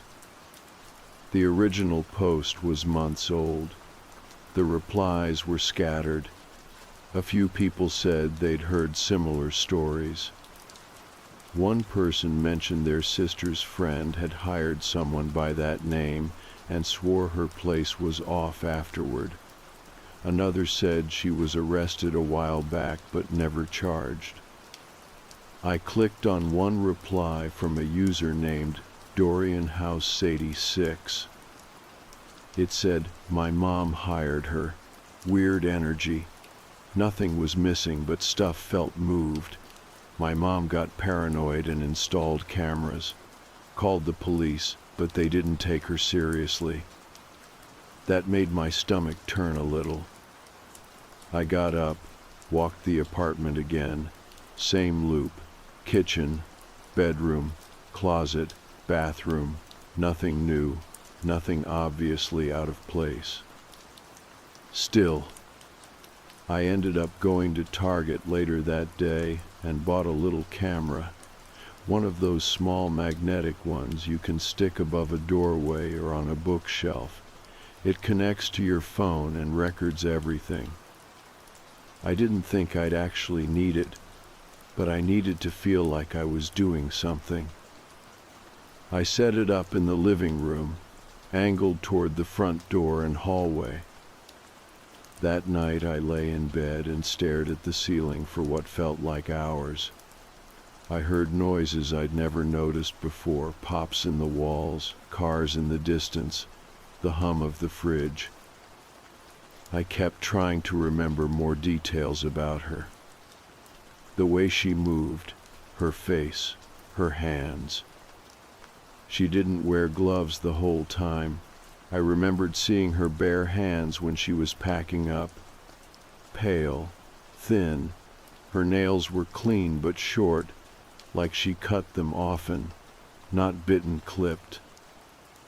I remembered how quiet she was, not in a shy way, just blank, like she wasn't really there. Thursday night passed without incident, then Friday, then Saturday. The camera picked up nothing but me coming and going, checking my phone, pacing around like someone twice my age. I started to relax. Told myself maybe it was just a weird experience. Maybe she'd cleaned the drawer and forgotten to close it. Maybe I'd misplaced the knife. Maybe she was a real cleaner with a sketchy past who just wanted cash gigs and didn't talk much. But then Sunday afternoon, I noticed something new. The charger in my bedroom was gone. Not unplugged, gone. I was sure I hadn't moved it. It had been plugged in next to the nightstand since I bought it. I checked the floor, the drawer, under the bed. I searched the entire apartment twice, then again just to be sure. I even opened the closet and dug through my laundry basket like maybe I'd dropped it in a half-asleep state. Nothing. That weird, cold feeling crept back in. Someone had been in the apartment. That night, I watched the entire week's worth of camera footage again, frame by frame. Thursday, Friday, Saturday, Sunday. No sign of anyone entering. But I hadn't installed the camera until after she left. There was a key hidden under the potted plant on my porch. Had been for years. Everyone did it. A backup for locked doors, for friends stopping by, for the dog walker. I'd never thought twice about it. I went outside. The plant was moved. Just slightly. It wasn't centered the way I always left it. I lifted it. The key was still there, but it was clean, cleaner than the dirt around it, like someone had used it, then set it right back. I didn't know what to do. Call the police and tell them what? That I hired a cleaner and now my charger was missing? That my kitchen knife was gone? That a drawer was cracked open? They'd roll their eyes, maybe take a report. Nothing would happen. I brought the spare key inside and hid it in a drawer under some socks. Then I ordered a deadbolt with a code lock and paid extra for same-day delivery. I spent Sunday night double-checking the windows. I turned on the camera's motion alert setting. I locked every door twice. But I still didn't sleep. Not really. Because if she had the key once, there was a chance she made a copy. And if she made a copy, she could come back any time. I didn't leave the apartment Monday. I told work I was sick. That part wasn't a lie. I felt like I hadn't slept in days, like my nerves were frayed just enough that one more strange thing might tip me over the edge. So I stayed home. Sat on the couch most of the day with the TV on low and the camera app open on my phone, checking the live feed every 30 seconds even though I was sitting in the same room. Every sound felt louder. Every breeze from the hallway vent made me flinch. I started making little mental notes of where things were: my bag on the chair, the coaster under my water glass, the way the rug sat just a bit off-center. That way, if something shifted, I'd know. Around noon, I went through my drawers again, not looking for anything missing this time, just looking. My underwear drawer was still fine, jewelry box untouched. But one of my earrings, the left one from a pair of little gold hoops I wore a lot, had been moved. Not stolen, just turned. The clasp was facing up instead of down. It was probably nothing, but still. I grabbed my laptop and went digging again, back to forums, missing person boards, crime discussion threads. I searched Lisa Carter cleaner Georgia, even though I wasn't in Georgia, hoping maybe she'd moved around. Nothing solid, a few vague mentions but always indirect. Nothing traceable. I typed her name into Facebook, Instagram, even Pinterest. I didn't really expect to find her, and I didn't. Just more blank profiles, empty usernames, gray silhouettes. I tried the Venmo account again, same as before. No photo, no friends, just a name. Around 3, I looked at the camera footage from the night before. Still nothing, but I kept watching. I even scrubbed through Saturday again, in case I'd missed something. And that's when I saw it. It was quick, maybe 3 seconds total. A soft flicker of movement on the very edge of the screen, just inside the frame where the hallway meets the living room. It happened just after midnight. I rewound it, slowed it down. They're just barely visible, a shadow that shouldn't be there, too low for the coat rack, too wide for the cat, and I don't even have a cat. No sound, no clear shape, but the camera picked up the shift in light. It wasn't the kind of thing that could be explained by wind or passing cars. It was inside.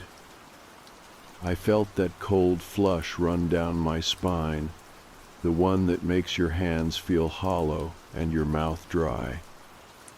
I stared at the screen, heart pounding, suddenly very aware of every unlocked app on my phone, every account I'd used without thinking, every little digital trail I might have left behind. And then I thought about the plant again, the spare key I'd brought inside. I checked the drawer, still there. But now I couldn't shake the idea that a second copy existed, that maybe she'd made one the first time she was here, that maybe she didn't need the spare under the plant at all. I went to the door and stared at it like that would tell me something. The deadbolt was locked, so was the bottom lock. Everything looked untouched, but I didn't trust it anymore.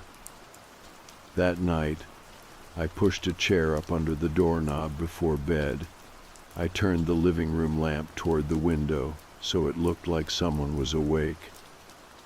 I put my phone and pepper spray on the nightstand and left the camera app open beside my pillow. Sleep came in short, shallow pockets. Half an hour here, 20 minutes there. Every creak in the floorboards felt too deliberate. Every shift in light outside made me sit up.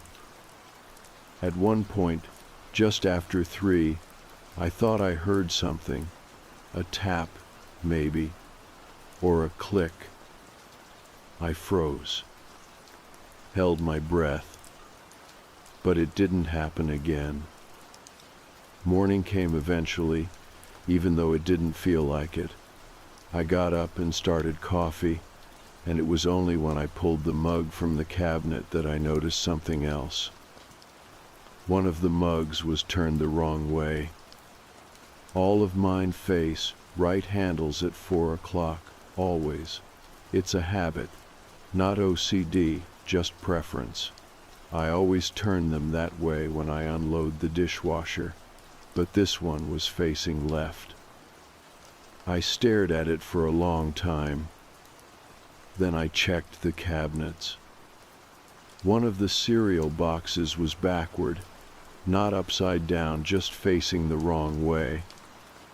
It wasn't proof, not really, but it was enough to know I wasn't imagining this.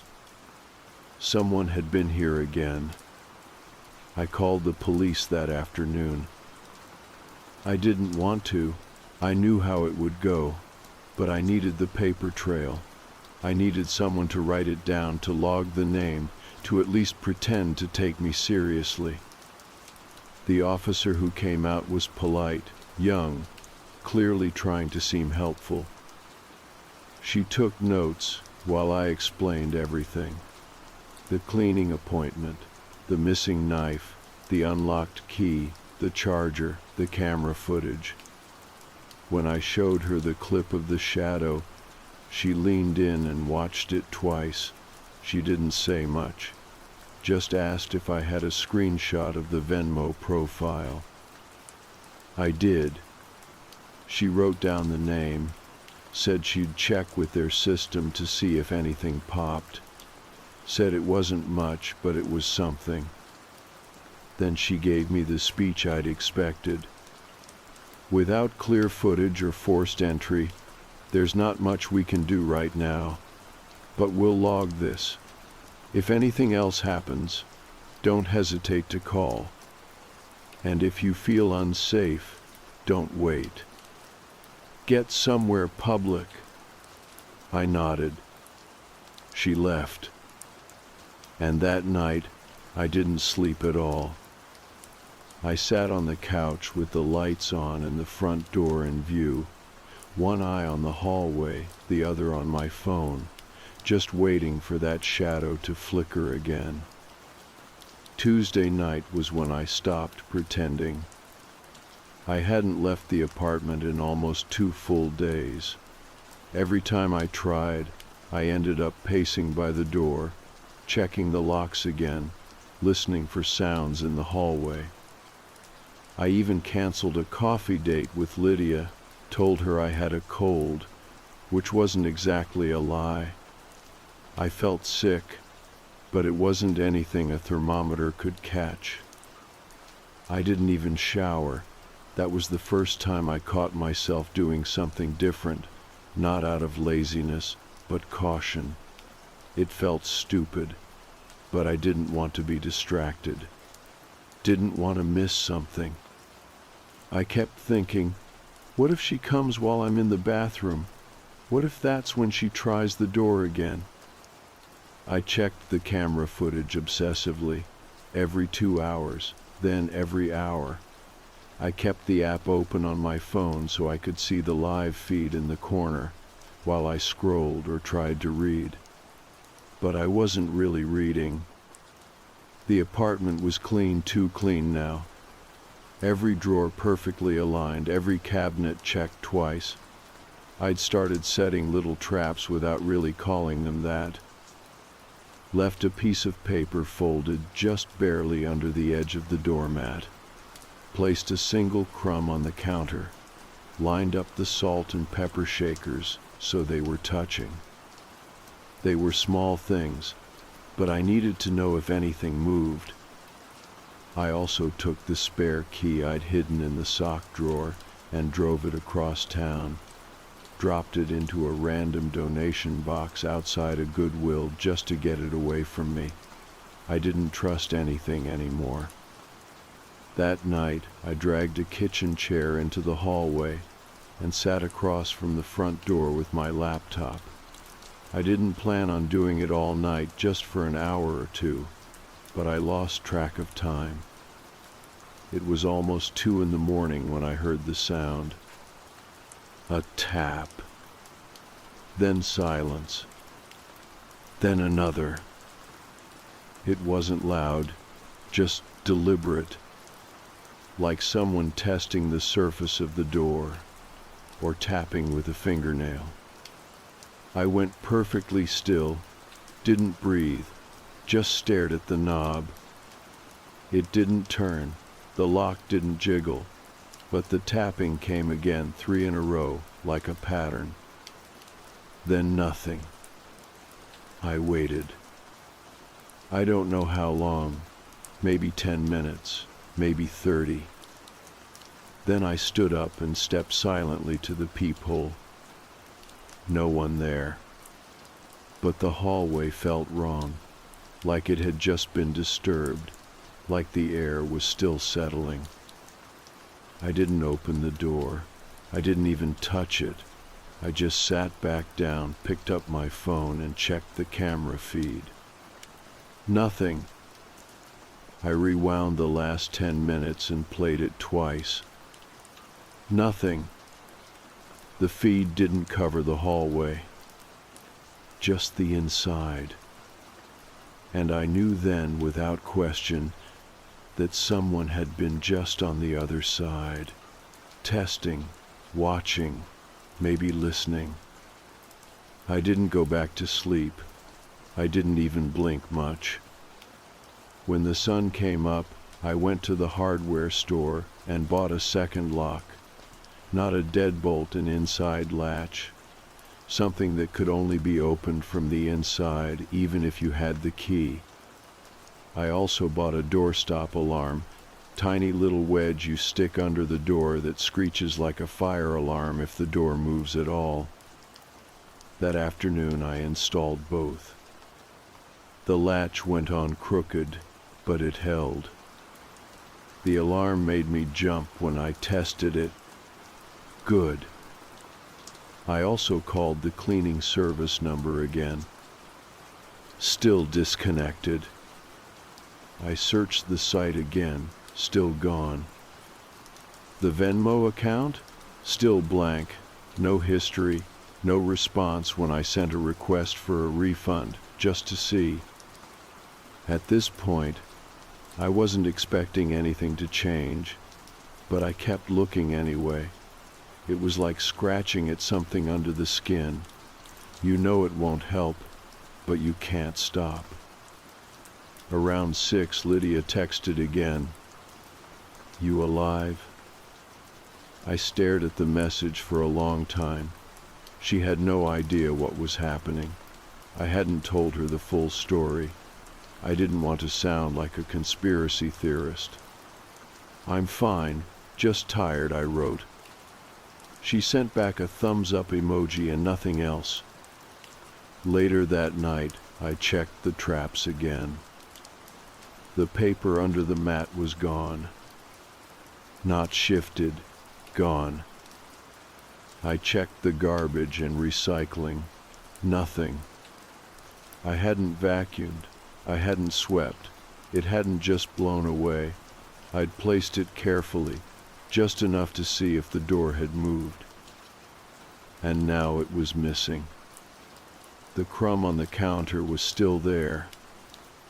But the salt and pepper shakers, they weren't touching anymore. I knew I hadn't moved them. It was like someone was toying with me. Not robbing, not threatening. Just showing me. I'm still here. I locked every window that night. I placed my spare car key with the built-in alarm next to the bed. I even opened the utility closet and unscrewed the broom handle, just to have something solid nearby. And then I sat in bed with the lights off and the phone in my hand and waited. Half of me expected nothing. Half of me expected the door to swing open and end it all. But neither happened. Just silence.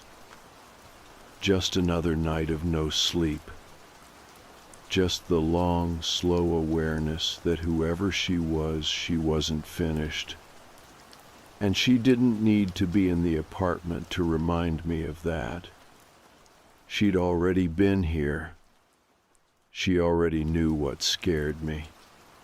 And now, she was using it.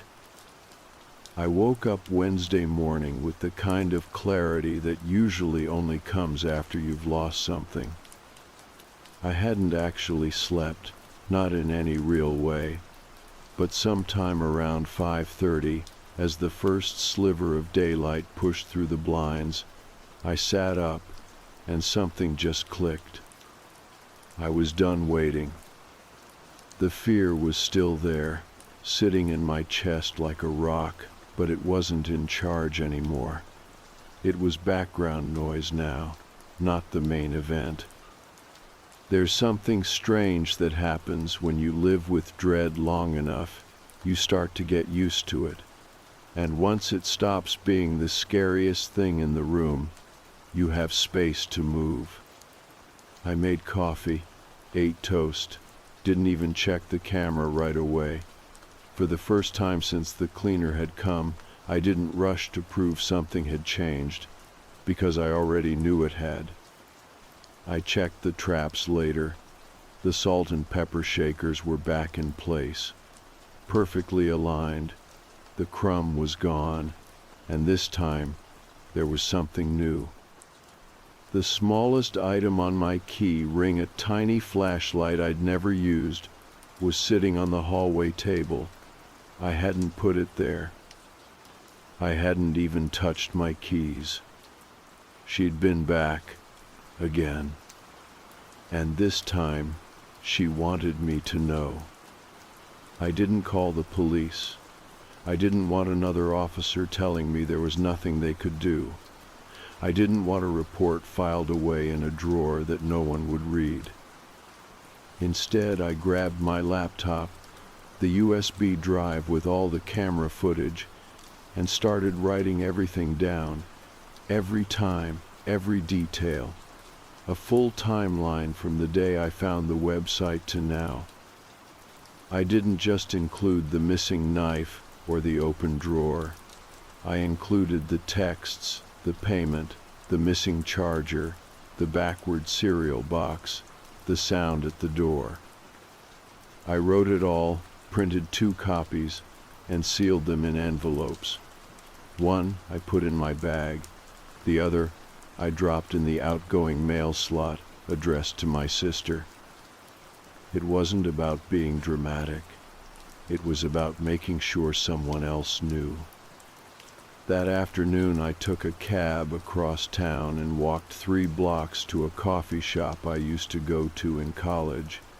It was familiar, busy, full of people who didn't look twice at me. I sat near the back, ordered a drink I didn't want, and used their Wi-Fi to check the Venmo profile again. Still there, still blank. Then I tried something I hadn't before. I created a new Venmo account, different name, different phone number. I sent a payment request to L. Carter, just $10. In the notes, I typed, "You came back, I know." I watched the screen for 15 minutes. Nothing. Then I walked a few blocks more, found a public library, and used one of their computers to search for her again. But this time, I tried variations of the name. Lisa Carter, Linda C., L. Chapman, Cleaner Assault Report. Something finally hit. A brief police bulletin from almost 5 years ago. It was light on detail, just a name, a vague location in another county, and a single line that caught my eye. No charges filed, suspect released. The report listed her age. At the time, she would have been in her early 60s. Same age as the woman who walked into my house last week. I printed the page. When I got home, nothing looked different. The lights were off. The apartment was quiet.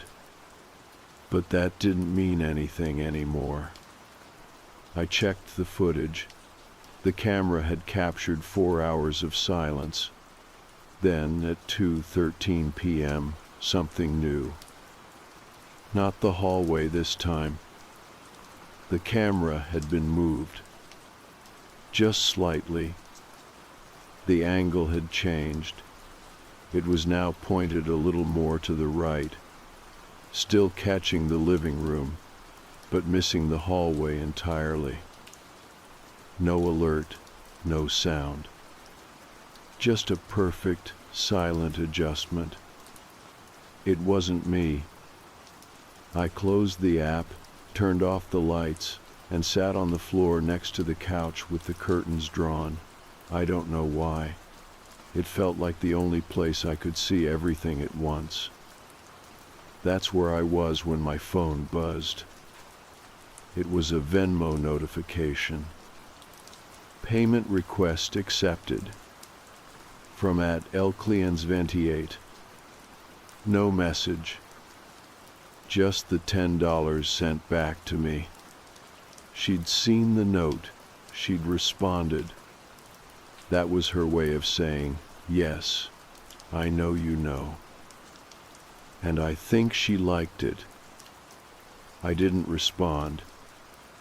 I unplugged the router, took the camera off the wall, and packed everything electronic into a box and shoved it under the bed.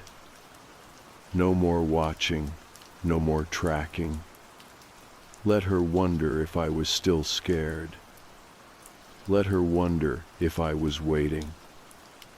Because I wasn't, not anymore. I spent the rest of the evening doing something I hadn't done in days, reclaiming my space. I cleaned, I reorganized, I played music, I cooked dinner, I left every drawer wide open while I worked, like a dare. Come look again, see what's different. She didn't come that night, or if she did, she didn't touch anything. But I could feel her out there, close, hovering at the edge of whatever this had become. She'd gotten away with it for so long, with slipping in and out, with watching, with taking. But she didn't know what to do when someone turned around and stared back. She came back Thursday. I knew she would. I'd been waiting, just not in the way I had before. Not the kind of waiting that wears you down, keeps your chest tight and your lights on all night. This was different. a kind of stillness I hadn't felt in weeks. I had no camera running, no app open, no security system notifications to obsess over. I'd stripped all of it away the night before. If she was going to show herself again, it was going to be face to face. I stayed home that whole day, moved around the apartment the way I used to barefoot, music playing low in the background, windows cracked to let the breeze in. I didn't leave any traps this time. I didn't check my drawers. I didn't touch the knife block. By then, I didn't need more evidence. I already knew the truth. It was around 6:45 p.m. The light was golden sharp, hitting everything just right. I was in the kitchen washing a dish when I saw her. She was standing across the street, just barely visible between the tree branches, not moving, not hiding. Just watching. I dried my hands slowly, walked to the window, and looked straight at her. She didn't flinch. She wasn't wearing the same gray coat as before. This time it was black, clean, sharp. Her hair was pulled back again. Her face looked exactly the way I remembered, calm, unreadable. But there was something different in her eyes. I think she knew it was over. That I wasn't scared anymore. That whatever game she thought she was playing, whatever power she thought she had, it didn't work here now. We stared at each other for what felt like a full minute. Then she turned and walked away. Not rushed, not dramatic. Just gone. I didn't call the police. I didn't take a photo. I didn't even write it down until the next morning, because it didn't matter anymore. I'd already won. The fear wasn't in the apartment anymore. It was with her now. I never saw her again. Not in person anyway. A week later, I checked the Venmo account one last time. At El Clients 28 no longer existed. The profile was deleted. I searched her name again. Same results. Scattered mentions. No arrests. Nothing concrete. But she was real. I knew that now. She had a system. She slipped through the cracks. She picked people like me, working women living alone. Just enough stress to justify hiring help from a random website, buried on the 4th page of a search. Just enough pride to feel stupid after it went wrong. Just enough doubt to keep quiet. But not this time. I kept the documentation, all of it. The timeline, the printouts, the video clips, the receipts. I sent copies to 3 different places, a digital safety deposit box, my sister, and a non-profit that tracks missing persons and repeat scam patterns. I didn't care if she got caught. That was never the point. I just wanted her name to live somewhere she couldn't erase it. Eventually, I deleted the camera app, took down the latch on the door, started sleeping with the lights off again. I moved the new deadbolt to the front door anyway, kept the wedge alarm, just in case. But I don't think she'll come back. I think people like her only know how to haunt places where they're welcome in silence. And I don't live like that anymore. A month after it ended, I cleaned the apartment top to bottom. Not because I had to, not because it was dirty, but because I wanted to take the space back. I vacuumed under the bed, emptied the closets, donated 3 boxes of clothes, rearranged the furniture, put the couch against the other wall. It felt like I was walking into someone else's place. And maybe I was. Maybe that's what comes out of something like this. You don't bounce back. You change shape. You come out rearranged. But you come out. That's the part that matters. I still check the locks, still notice little things, still remember the way she moved, fast and precise, like she knew she belonged wherever she was. But I don't feel scared anymore. I feel sharp. I feel awake. The truth is, you don't need a break-in to feel violated. Sometimes it's just a drawer left open, a charger moved, a knife gone. It's the knowing someone was here. That's enough. And the real violation? It's when no one believes you. But I believed me. And that made all the difference.